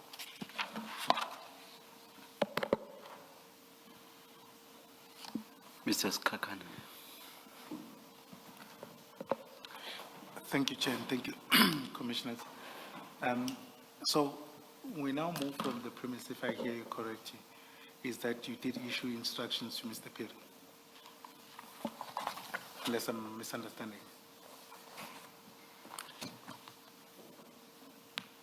Yes, I did instruct Piri. It was on the 7th of January, yes. All right, so I think it just in the interest, can we just be clear? If you go to page 60, Page 60.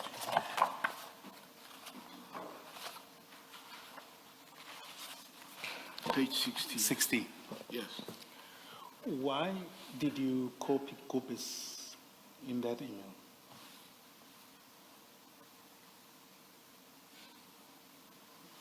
Six zero. Yes, Chair. Thank you, thank you. Okay.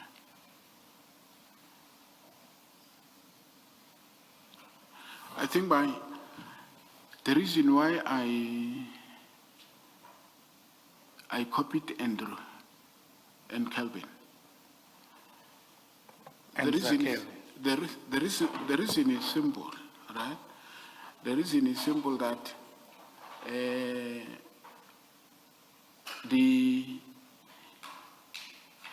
they were, in my view, already having instruction to deploy, actually, yes, to deploy on the sites, right? Sorry, you said you assumed. Let me check, let's, before I respond to your commissioner, can we go to that Herman Sokholela's request, initial request? Page. It should be page 61, does it follow from there?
Okay, Please give us the page okay, I'm on page 60, 60. yes. I thought you were looking for something else. Yes, no, I was checking on Oh, the. okay, all right. Do you perhaps want to look at page 55 and see if that's not what you're looking for?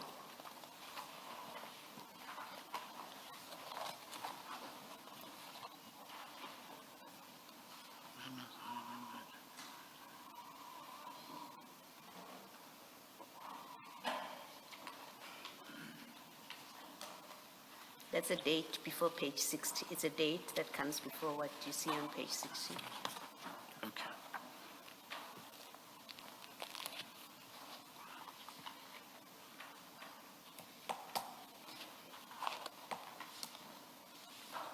Commissioner, you said page 55.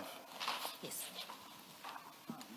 The, There's an email from Sikholela in November 25. yes.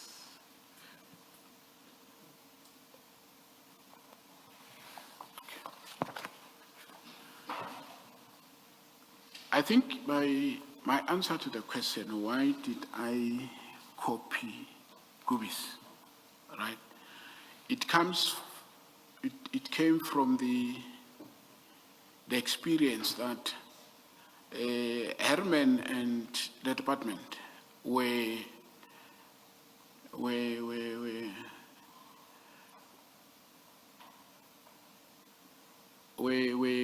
preferring Gubis or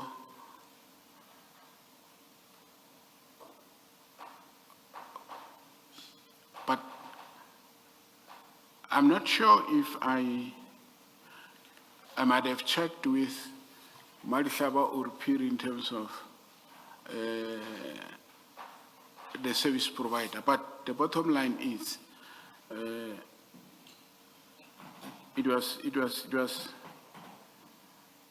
I thought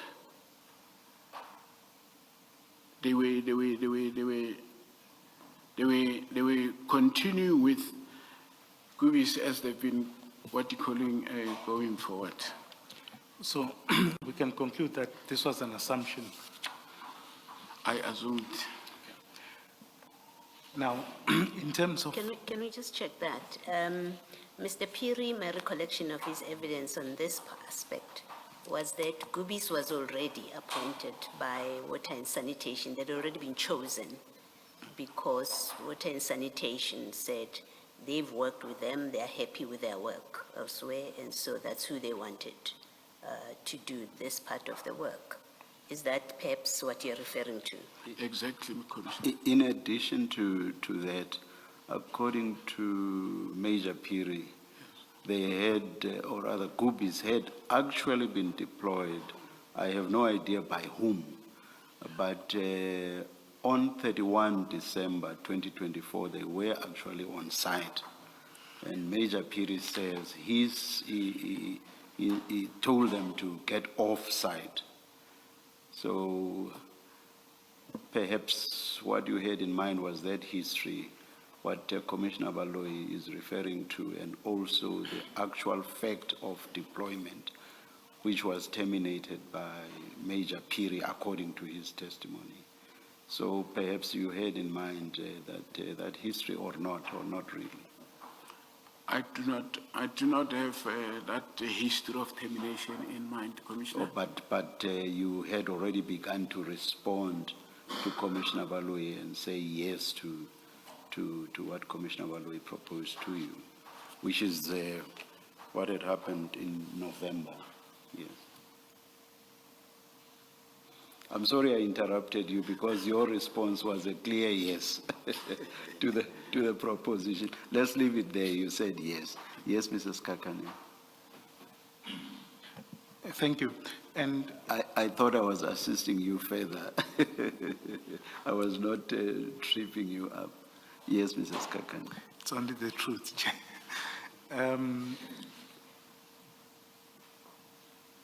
You've relied on ST5 as the process. And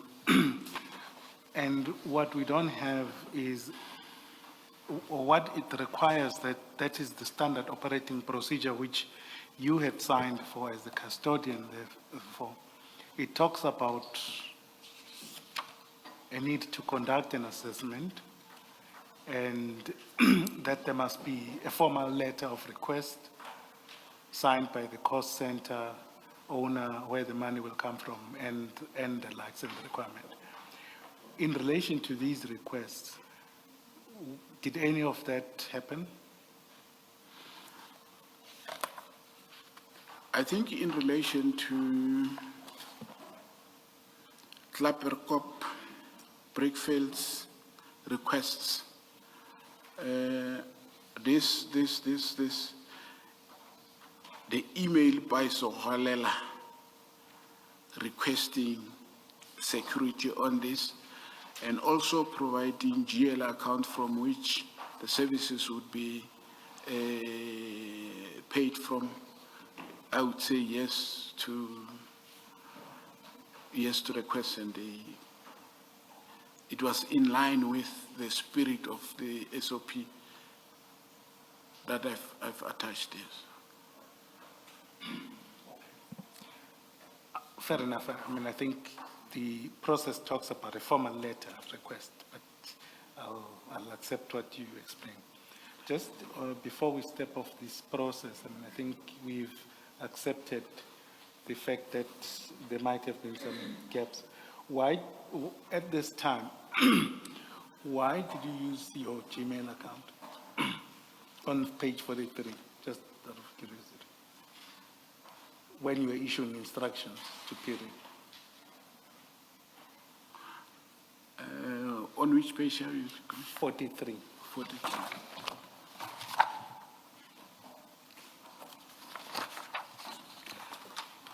Whilst the director is looking, may I address myself to Mr. Nkosi? In the meantime, can you please, if of course you'll be able to follow the proceedings, but can you in the meantime please apply your mind to what you may want to re-examine on? We insist on specific issues, and we want you to tell us beforehand what you want to re-examine on. So as you go along, please apply your mind to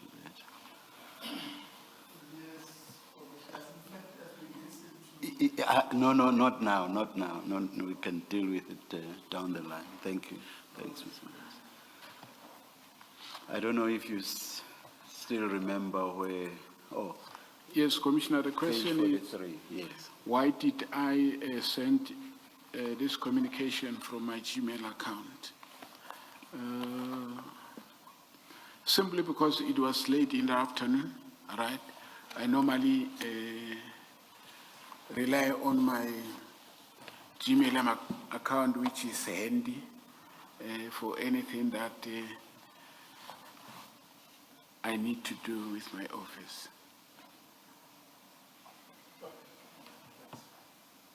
Mr. Skakani, you were leaving the standard operating procedure. Yes, no, I didn't. The witness answered me. He says the email was sufficient, according to him, Thank you.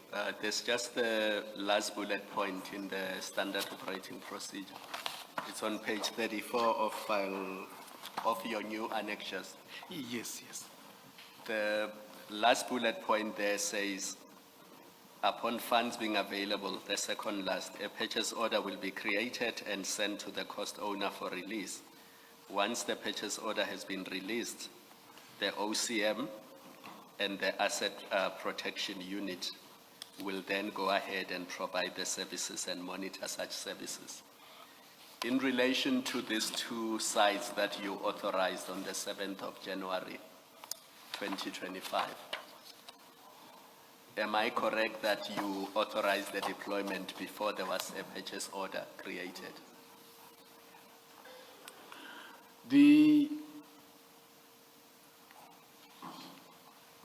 Remember, on 7 January 2025, you said there will be deployment at 6 o'clock in these two sites.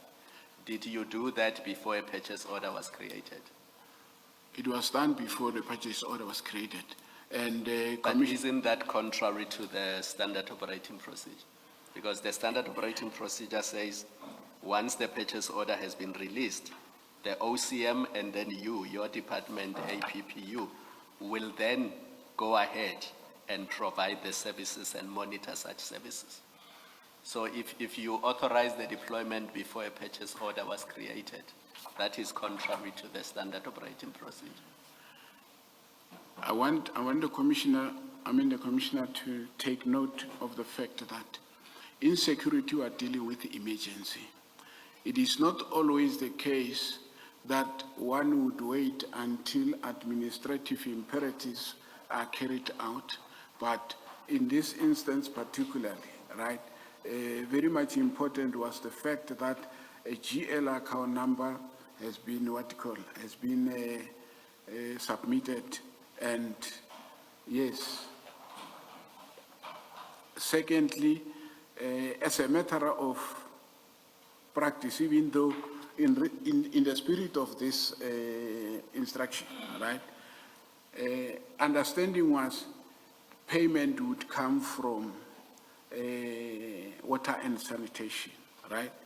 But given what transpired, at the end of the day, payment came from Watchman Services as a result of funds that were requested, the evidence I've provided the Commission. That's exactly the problem. Water and sanitation did not pay for this. That's why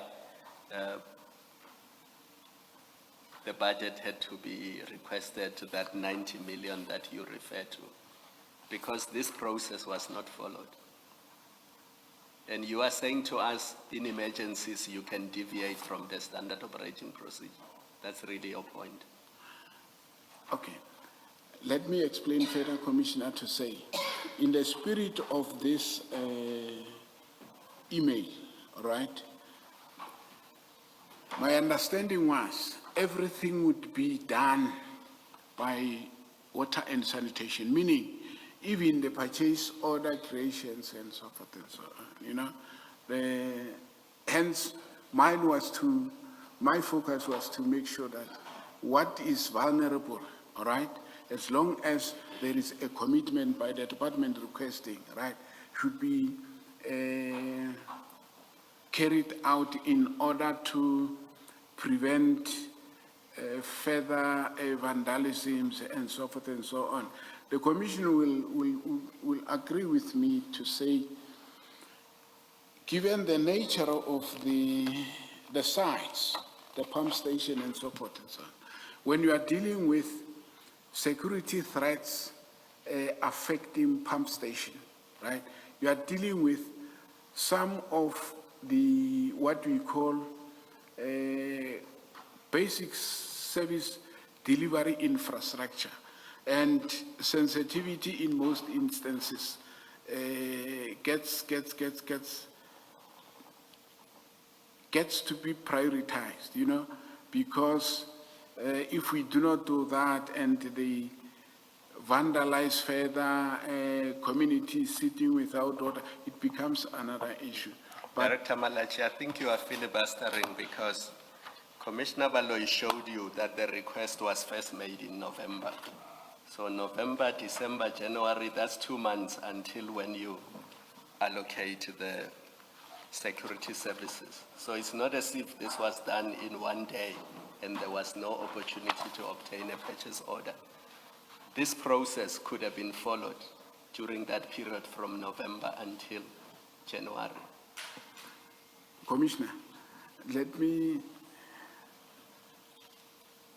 the GL account number, right, was not provided, if I'm not mistaken, right, was not provided immediately, right? It was on those bases that I had to make sure that even though I've got a duty to protect this sites, right, but on the other hand, complying to the SOP is important because at the end, I wouldn't bear responsibility to cover the cost for these services.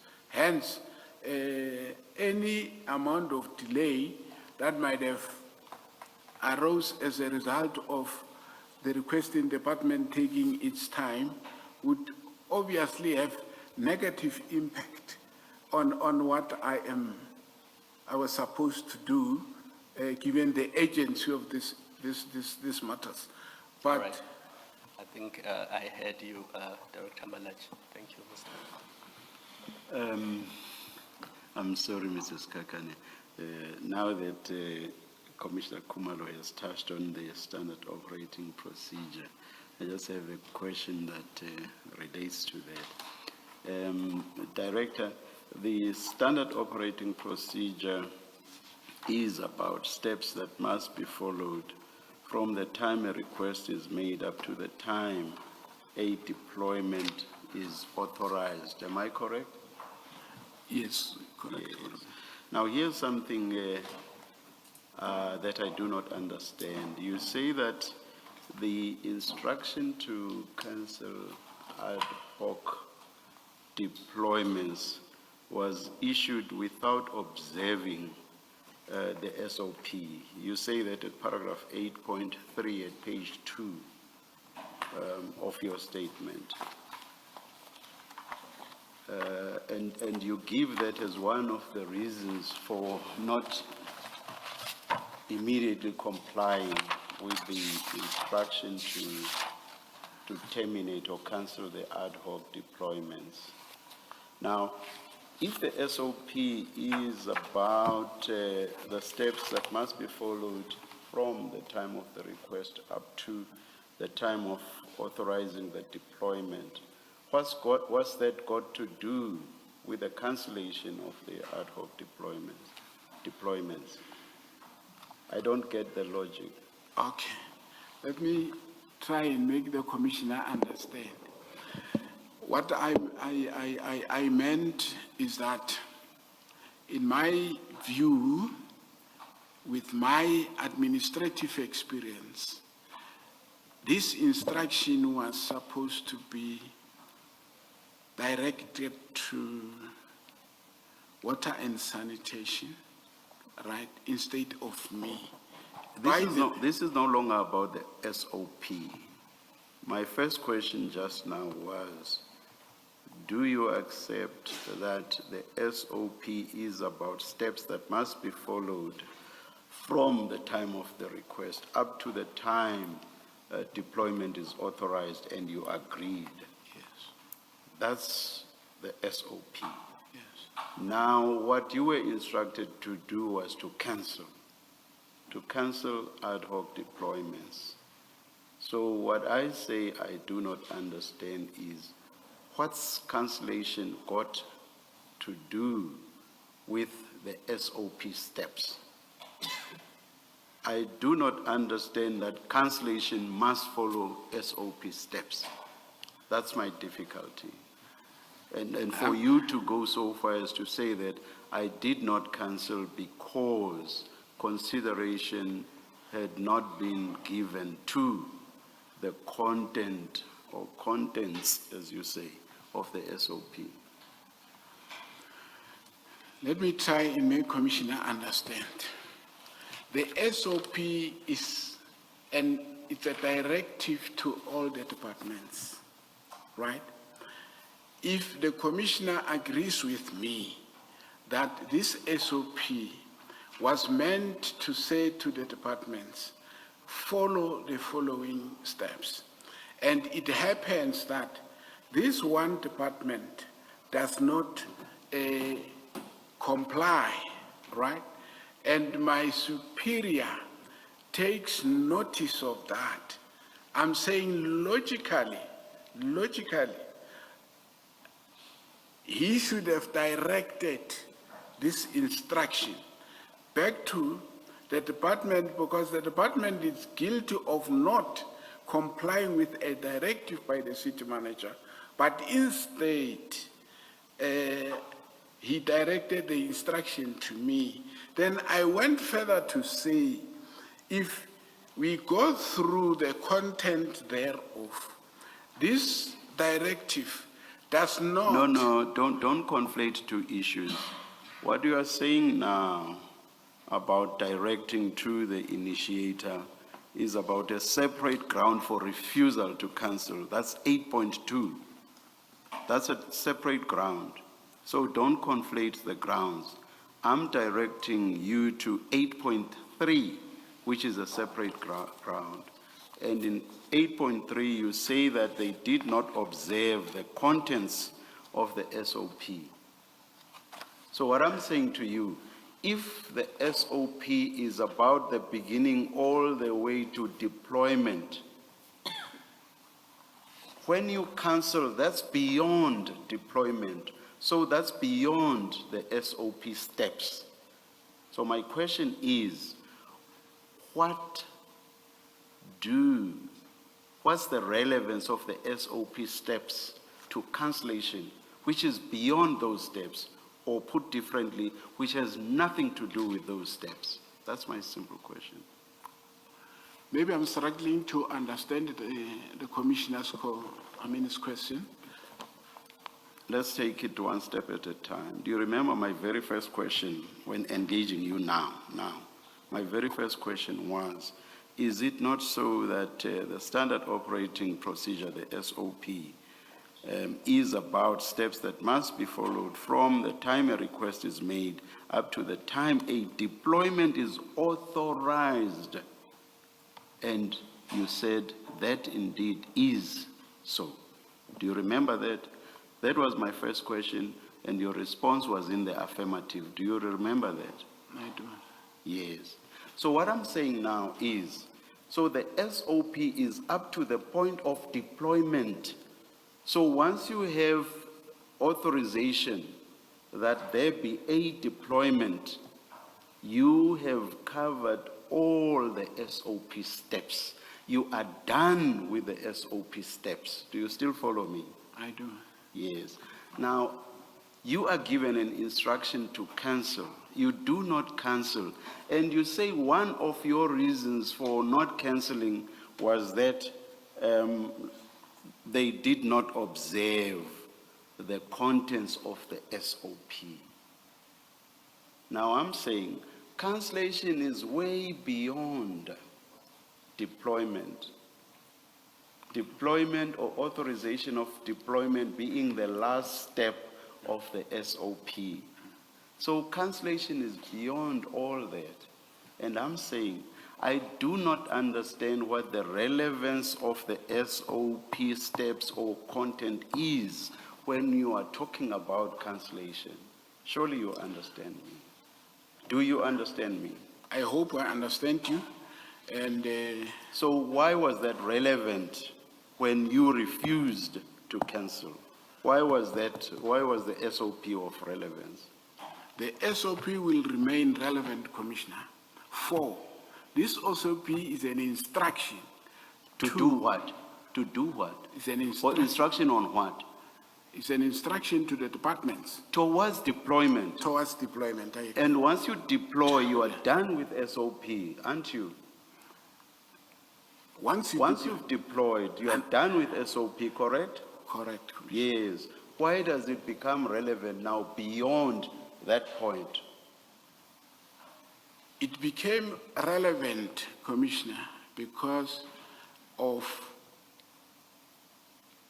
the actual deployment that were carried out without observing or taking this SOP into consideration.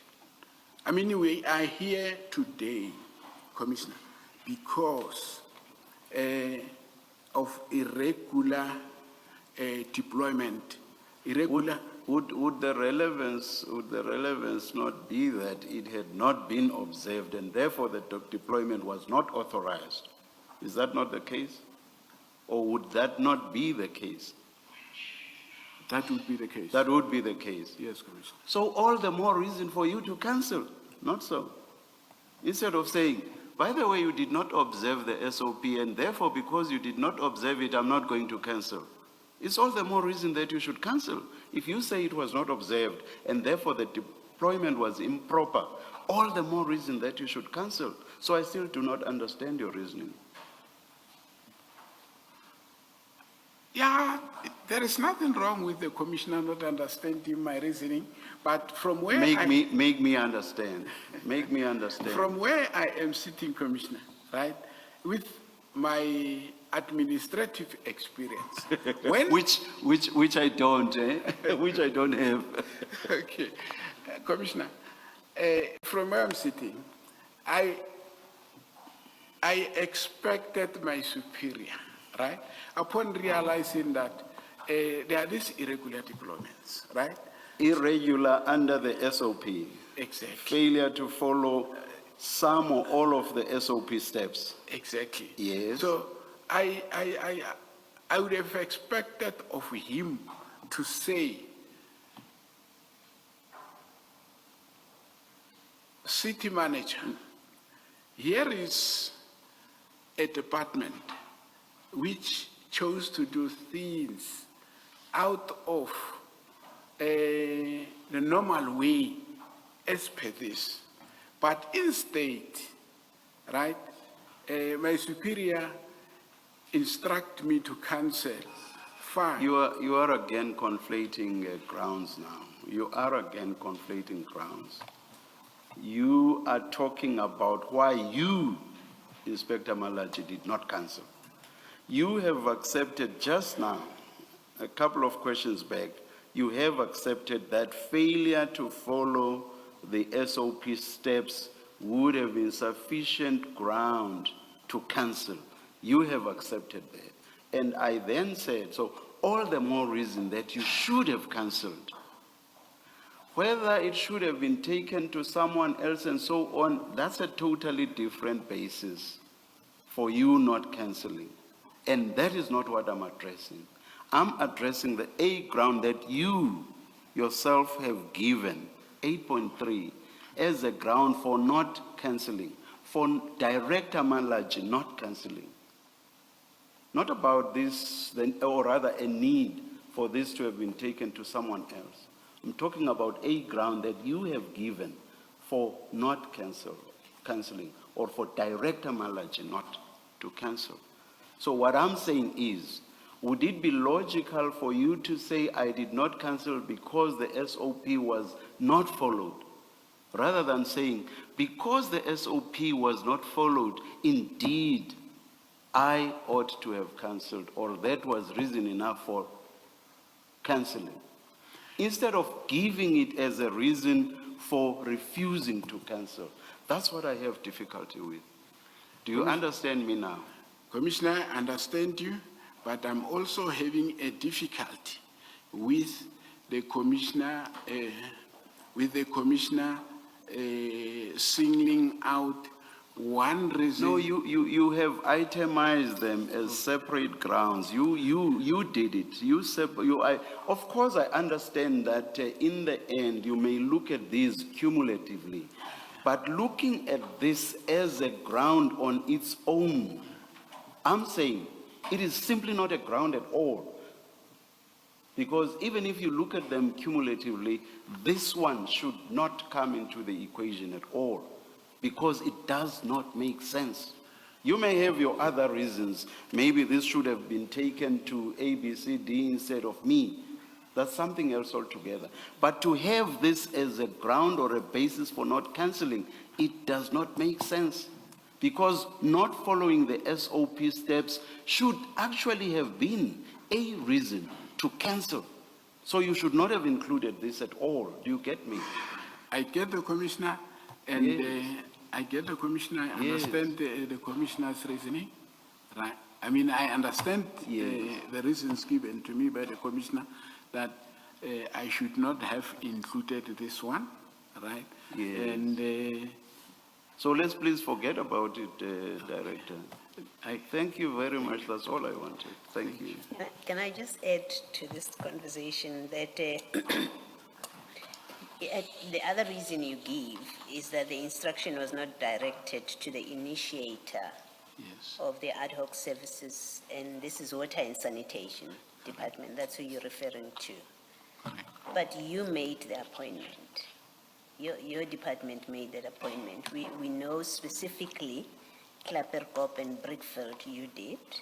And then we know that the balance of them, you had given Piri instruction to run with this, and you earlier accepted that it was an instruction to execute the request. So you did the appointments, you are the right person to terminate, because Water and Sanitation didn't make the appointments, they were made by you. We're talking in respect of Klaperkop And the ones that Piri issues letters, the the list, addition- remember they gave him a list, and then he issued letters, deployment letters. So it's your people Yes. that have done the appointments, so it's your people that would terminate. No, yes, with regard to the Klaperkop one and the ones in respect of which GL account numbers were provided, it's me who issued the instruction, and then And the others, it's Piri who issued instructions saying he acts on your instruction, so it's your people, it's APSS that gave Goobies the instruction to proceed with the service. That's surely you accept that's a fact, that's how it happened. We have deployment letters from Mr. Piri. Is he not in your department? he is, Yes, so your department issued deployment letters yes. through Piri and through you in that email of the 7th, right? Where you say they're starting to work on the 7th. So you are the right people to terminate because you're the people that appointed. So reason 8.2 doesn't hold either as a ground for refusing to terminate. It can't hold. You appointed. You know, with regard to the club, you know, my email is very specific. It is very specific to say, Klaperkop, this. In respect of that, yes, it's us who could have terminated the. And the same with the balance that Piri issued deployment letters. Goobies relied, remember, you know this story. After they received the termination letter, they went they responded to Deputy Commissioner Spies and said, but we have letters of appointment. So it's that simple. Your department made the appointments because the authority to appoint lies with you. It's not the client that makes the appointment. Can we agree that? I agree with the Commissioner in respect of the Klaperkop ones. The Piri ones, did the Water and Sanitation make those appointments? From where I'm sitting, right, Water and Sanitation made those appointments because they were. So the deployment letter is not the appointing authority that gives them the go-ahead to work. Are you saying that's not the case? In respect of the additional ones. Yes, the No. one that were issued by Piri, did they not give them authority to go ahead and deploy? They might have interpreted it as an authority to go No, ahead. let me read for you, and I'm taking randomly to Goobies. This letter serves as a notification of deployment to Morileta Reservoir Pump Station, effective 16 January at 6 a.m. Service provider, rate, and it sets out static officers, patrol officers, and patrol vehicle. It's exactly the same as your email. It gives that kind of detail, right? So, and it comes from APSS. Why are you creating a difficulty about this? This is an appointment letter that says you should go and work there. No, it is an appointment letter. Yes. What I wanted to establish was, right, this appointment letter, right, is it as a result of a prescribed process having been No, followed? I'm not talking prescribed process. Even your own appointment, didn't come about through a prescribed process. You've accepted that, right? Your message at page 60, your email, it didn't follow the process. But there was an appointment, and it has contractual and legal effect. You allowed them, you authorized them rather, to go to that site in the same way that Piri did. There's really no difference between the effect of what you both did. And all I'm putting to you is, as the appointing authority, your department, I'm not even limiting it to you personally, I'm saying your department, as the appointing authority, it is your department that has the authority to send out a termination letter. That has to be right. It is right, yeah. Okay, thank you. So 8.2 is not a good reason or a valid reason for you to have refused to make the appointment. Yes. Now let's go to the last one, the third one, which is at 8.1.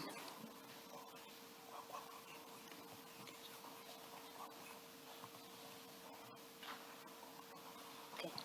All right, before I leave that 8.2, where you say the instruction was directed to the wrong person, you being the wrong person, did you inform Deputy Commissioner Spies that you're the wrong person, he should send it to water and sanitation? Commissioner, I did not inform Commissioner Space. All right, then let's look at the last reason that you gave. The instruction was wide as it included cancellation of ad hoc services which were not affected. Did you tell Commissioner Spies this?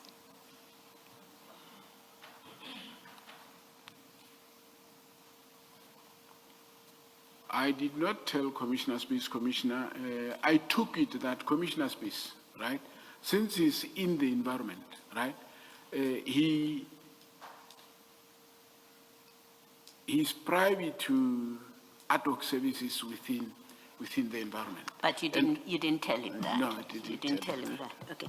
Did you become aware when you made the decision not to follow his instruction that in fact there was an instruction from the Chief of Police that these services must stop because there were money issues, there were budget issues, there were requests to ask for more money? You're aware that Deputy Commissioner Dlamini had suggested or requested Commissioner Spies to ask for more money to fund this deficit. Did you ever become aware of that? I do not remember, but Did you become aware that the instruction came from the Chief of Police that we must stop this ad hoc services and we are not going to ask for more money? after the communication, Yeah, you became aware of it after? Okay, thank you. Director Malatji, I did the maths on.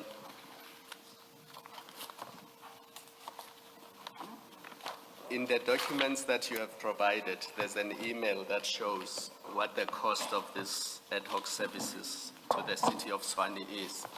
And we can see that it's 82 million over 5 months.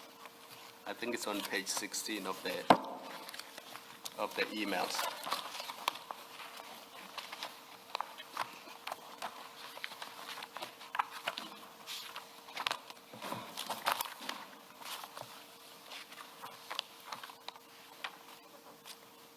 Do you have that?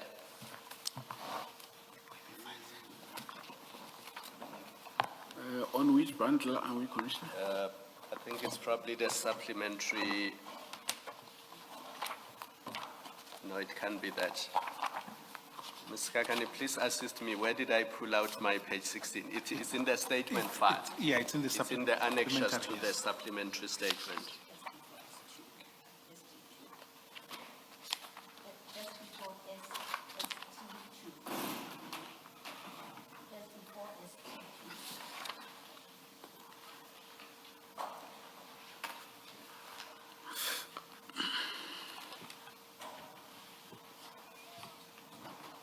Your statement file. The supplementary statement file.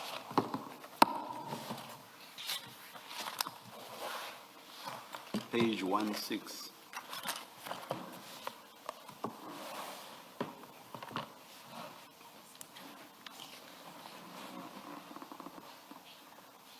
Are you there, Director Malatji? I am. So you'll see that it's a request from Deputy Chief Paul Hayes to the CFO and various other people, including supply chain. And then the email I'm reading from the third line, they are requesting the upliftment of funds to process ad hoc security invoices from the beginning of January to June 2025. Do you see that? Yes. And it is to the amount of 14 million rands for January, and then it is 16 million times 5 from February to June. And the total amount is 82 million. Do you see that? I see. That's just for ad hoc services. Yes. Now, if you do the simple maths, when you were instructed to cancel the ad hoc services on 13 March 2025 until the end of June, that's over 50 million rands.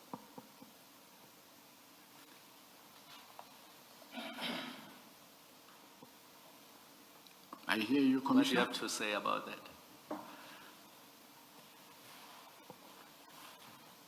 I think there is something that I want the Commissioner to clear me on. It looks like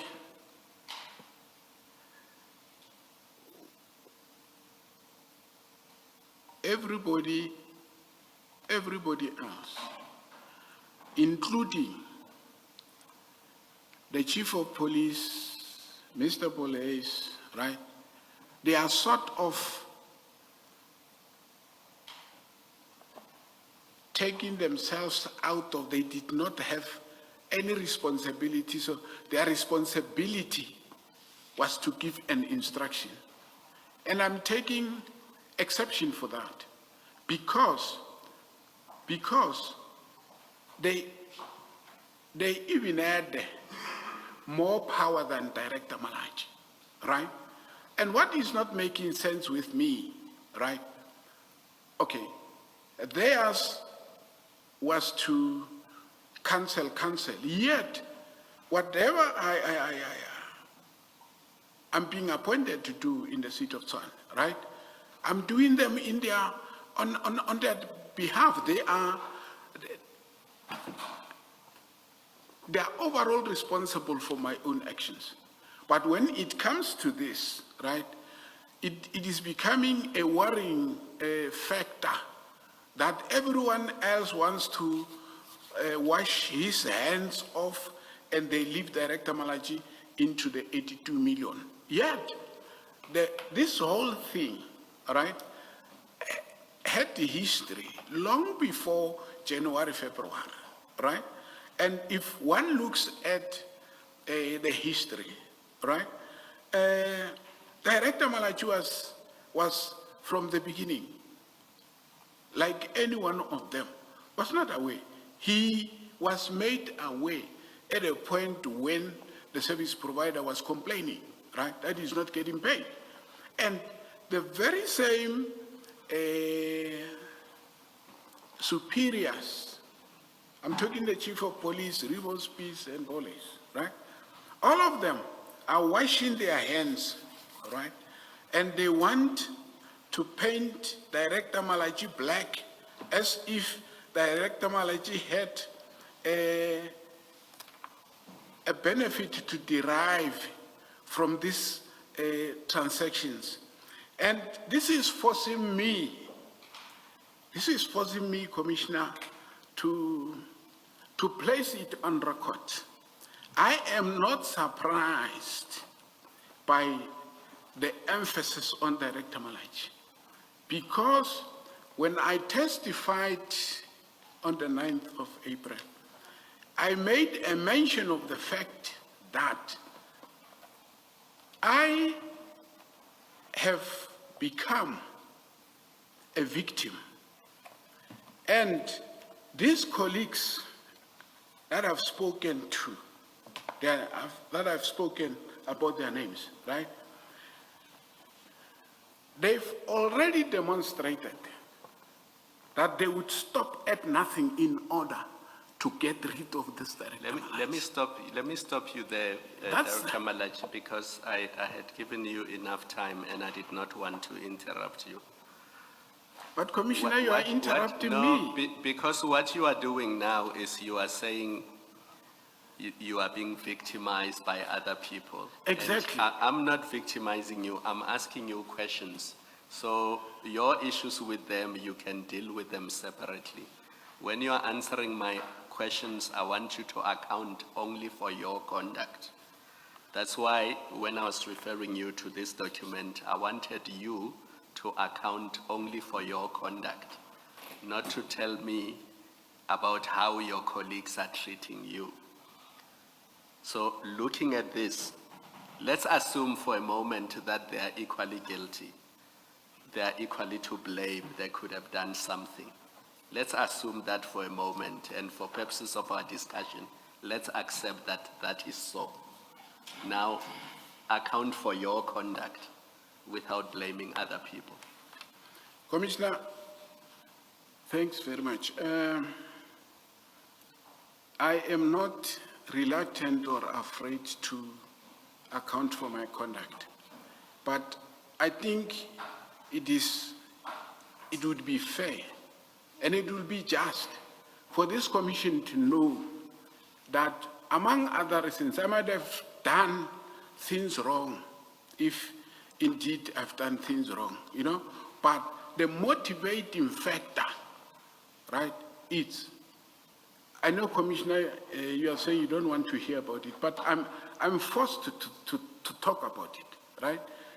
My colleagues wanted to take advantage of this commission to get rid of Director Malatji. That is why you go to my hearing, it's speech. You come here, it's speech, right? That in itself, to me, is an indication. Director Malatji, I'm going to leave it there because it seems to me you don't want to account for your conduct. You want to tell me about the vendetta that your colleagues have against you.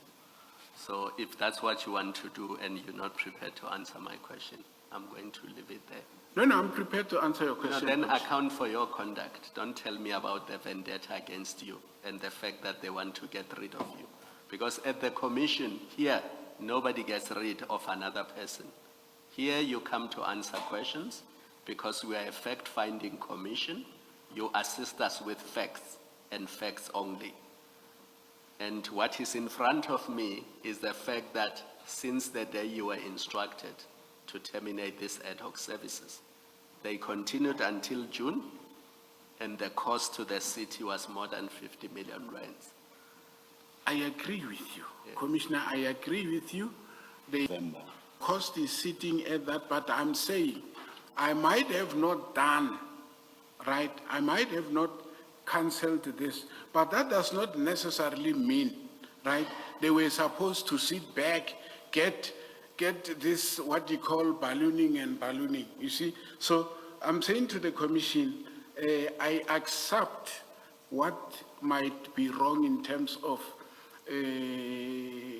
my conduct, but I'm pleading with the commission, right, to seriously take note of the fact that they also had a role to play. If I give... And Director Malatji, when Mr. Bolhayes was here, if you listen to his evidence, you would have heard me say to him, why is it that only Piri is being blamed for this? Because more people than Piri were responsible for this, including those who authorized the payment. So as far as I'm concerned, it's not just you, but because you are here today, you can only answer for your conduct. So Mr. Skakani, I will leave it there and then. Thank you.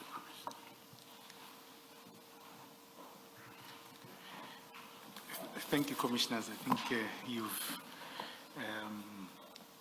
assisted a lot with some of the questions that I had. Mr. Malatji, Director Malatji, I think what I need to emphasize is that you referred to your managerial, to your administrative functions in a sense, but you are at a managerial level. You are a director, you've issued instructions, you are in charge of the standard operating procedures. It can't be that you don't know how to enforce it. Your level also requires responsibility from you. And you did not stop these ad hoc services. And as Commissioner Kumalo is saying, if we are to accept mathematically that from the date of the instruction up to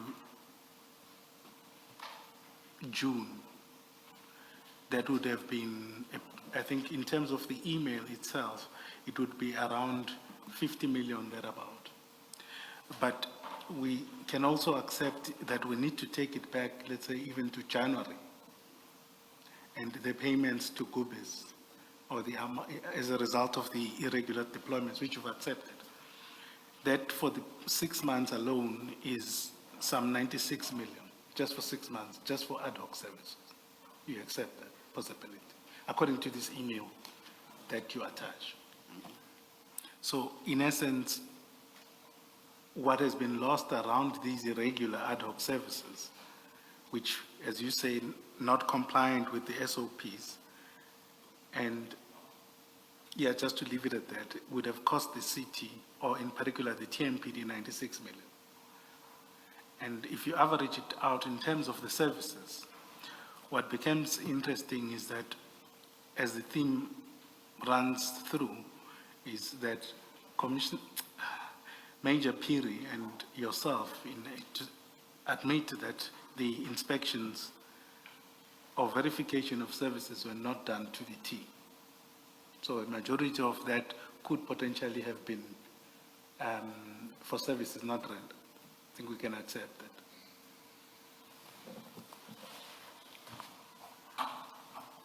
I wouldn't accept with the narrative that the majority of them might have been paid without the services being rendered. I'm saying this because, Commissioner, we've got a system in place, right? Even though it has its own shortcomings, right? But it cannot be correct that I come here and I say,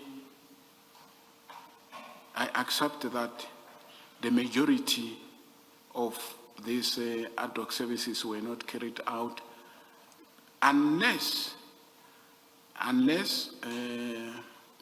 it is evident that indeed for 6 months on this side there were no security guards deployed and so forth and so on, you see? But as it stands now, I wouldn't sit here and accept that, okay, the majority, because the officers got systems. Piri is within the subsection that deals with monitoring of private guards in particular, right? In terms of that system, the unit's function is to go out there, right? Check and confirm if security guards are in place, how many of them are in place, and so forth and so on. Because at the end of the day, these confirmations are critical for service delivery in the city. So I think in just remembering your evidence previously, you did accept that some may have been paid without verification, and maybe therefore without the work, and in some cases without the work being done because of your staff shortages. You did accept that. That's some. yes, Commissioner, I did. Yes. And I gave those reasons. Yes. Yes, you did explain. Thank you.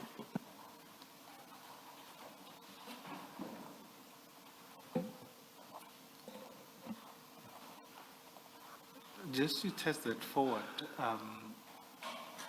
when we deal with some, would you say would we say, what's the degree of the system of monitoring? Because one of the issues was monitoring the progress of the sites that you had allocated. How often do you get reports about whether systems are run properly?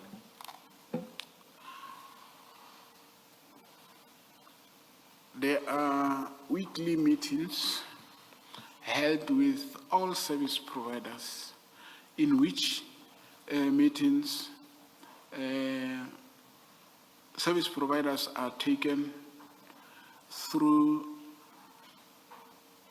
challenges that APSS is experiencing in as far as monitoring and related functions are concerned. So on weekly basis, there is what we call operational meeting. And in that operational meeting, the monitoring team, right, takes the what you call through. And at the same time, it is the monitoring team that is addressing the what you call the service providers on things that are not happening, things that are happening, but upon which we need improvement. So, Thank you. Then, if you go to the emails that you've provided, I would assume with these meetings, you would then be in a position to provide a report. In your bundle ST1, page 4, this is now in June. This is an email from Deputy Commissioner Rivo Spies to yourself on 25 June 2025 at 8:01. bundle 1, page 4. Page 4 Okay. of your bundle, of the annexes. You are required, that's in June. You had been requested in March to stop ad hoc services, so you have weekly meetings. So in essence, you would be quite aware of the issues around ad hoc services. But you say you've got a monitoring team and you would be aware. What was the difficulty with then responding to Deputy Commissioner Rivo's piece about these proof about ad hoc services? Because we don't have your response in paper and we have to deal with that, but what was your response? Because if you get reports, ideally, not all of them must.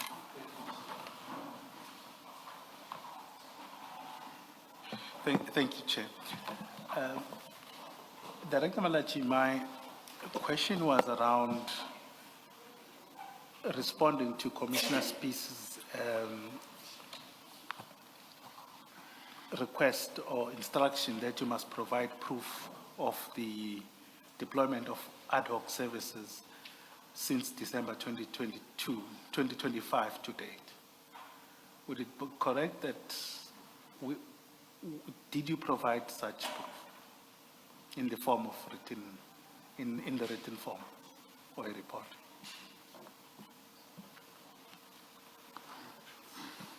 I'm not sure, Commissioner, if the proof relates to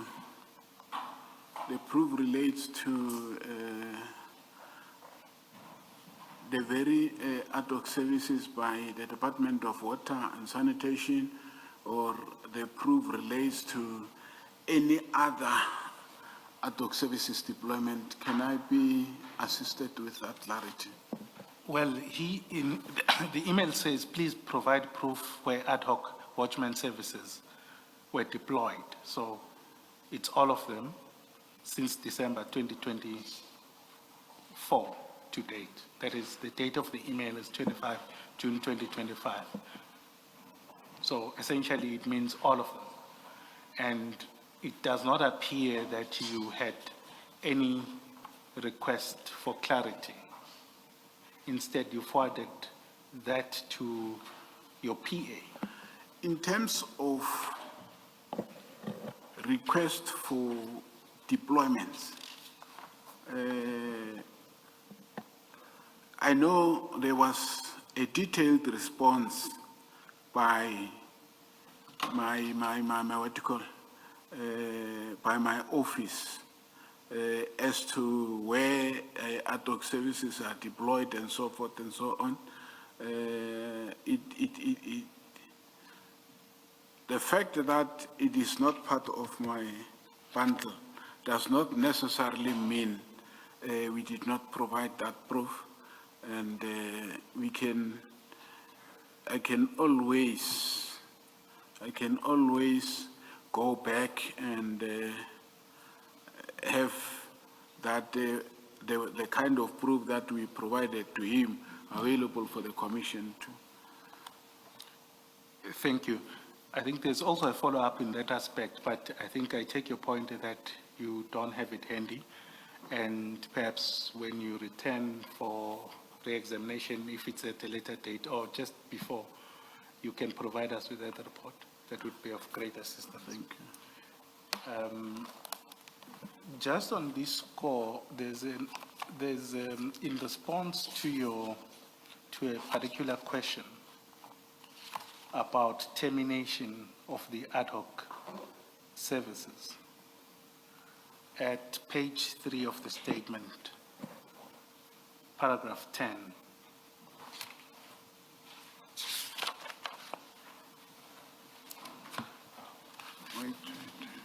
it was about this, in that paragraph, you said,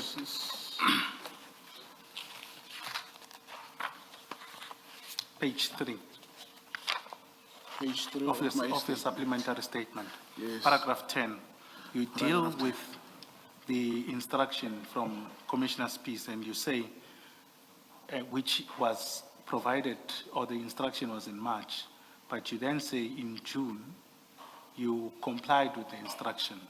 You drafted letters for termination, and you personally called to the companies and served them with letters.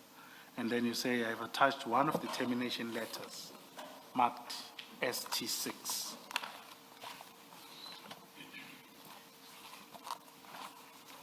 Please turn to page 35, which is your ST6. Yes, Commissioner. That letter is done by Commissioner Spies. Could you explain why would you say this is your letter? And he testified that it is letter.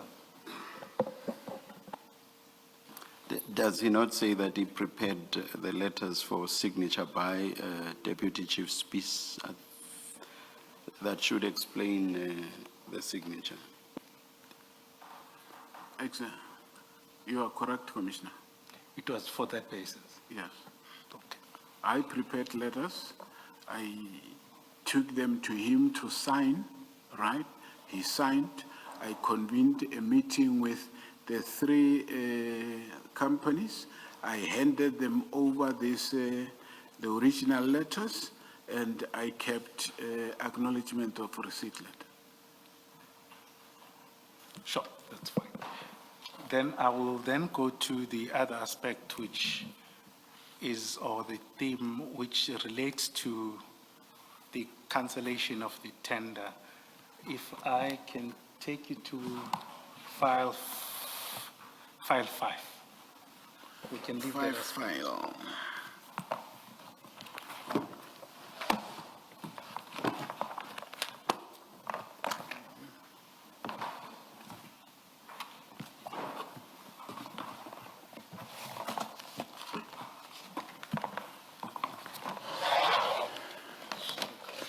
Yes, I'm on that. Just as an introduction, it seems to be the case that that tender TMPD for security services of 2016-2017, up to date, well, it would have expired, but up to date, there's continuation of rendering of those services by those appointed or court-appointed service providers, meaning there's been no replacement tender. The attempt was TMPD 3. which was then later cancelled. Is that in line with the recollection? Yes, as far as I'm aware, even though I'm 10 months out of active service, I'm Yes. aware that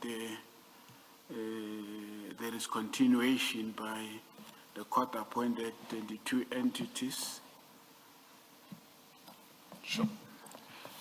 Then, then if we go to page 2 of this file 5. Now, this relates to the evaluation of TMPD 3. And in that regard, you would have sat in the bid evaluation committee, correct? Yes, Commissioner. And you would have formed part of the recommendations or making recommendations to the BAC. Yes, And were you present in all the meetings? I attended, I would say, all the meetings until meeting of the 28th. And on the 28th, just after I arrived in the meeting, something personal cropped up and I excused myself from the meeting to attend to this personal issue. And since then, I didn't attend any of the meetings that followed up.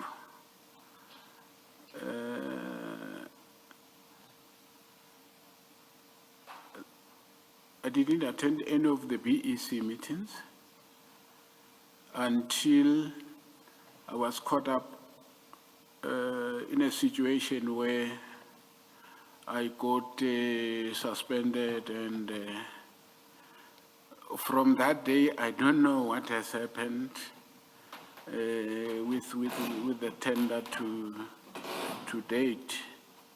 So there isn't much I can testify on from the 28th to date, because I've not been able to attend to any meeting. But you can confirm that there was a BEC meeting of the 29th The 29th. of May 2025. I was not aware of that meeting. Subsequently, have you become aware of it, that meeting or not? I don't remember becoming aware of it, yes.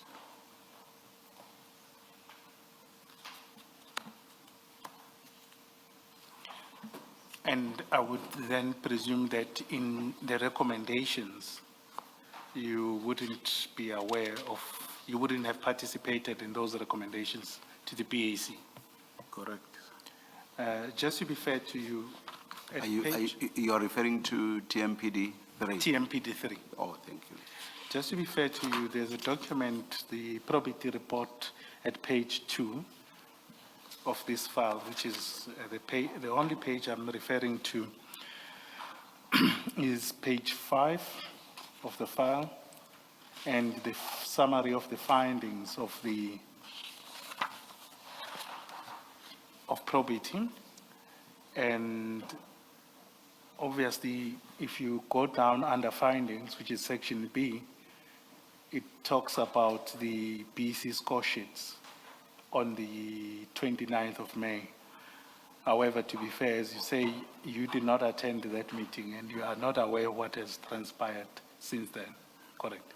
Correct, I'm not. And it follows thereafter that there is a finding that they did not receive a score sheet from yourself in the evaluation meetings, correct? Yeah, correct. Okay. So you did not participate at all in the evaluation or scoring? Exactly.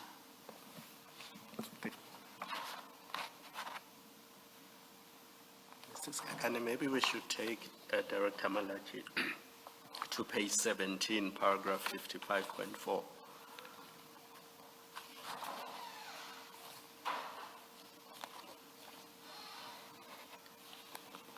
And Director Malatji, just to be fair to you, we've established from the CFO that Sorry, Commissioner, it's paragraph? 17, paragraph 54.5, Yes.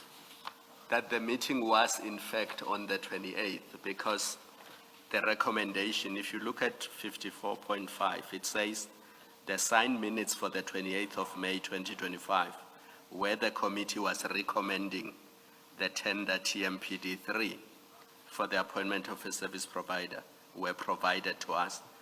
And then based on the minutes provided, 3 members were recorded as present, and then it continues.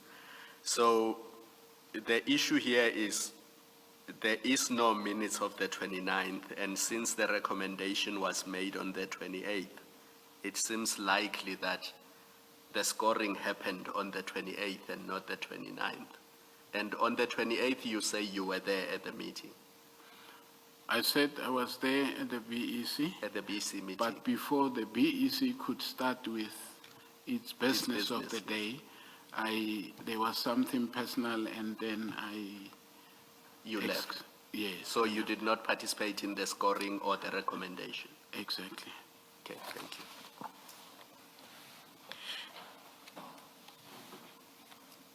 Thank you, Chair. I think that would sum up the factual, other than the propositions, which I think won't assist much. Also, But the factual basically, evidence is, we are done. we are done factually, yes, thank you. Or rather, you are done. Yes. All right, thank you. Thank you, Mrs. Kakane. Thank you. Mr. Gosi, about the re-examination, I think it cannot be today, and we are not able to postpone to a specific date because the chief evidence leader will have to be engaged with regard to scheduling. So we will postpone, and you and the witness will come back on a date to be advised. But you must be put to terms as to filing something that indicates what you are going to re-examine on.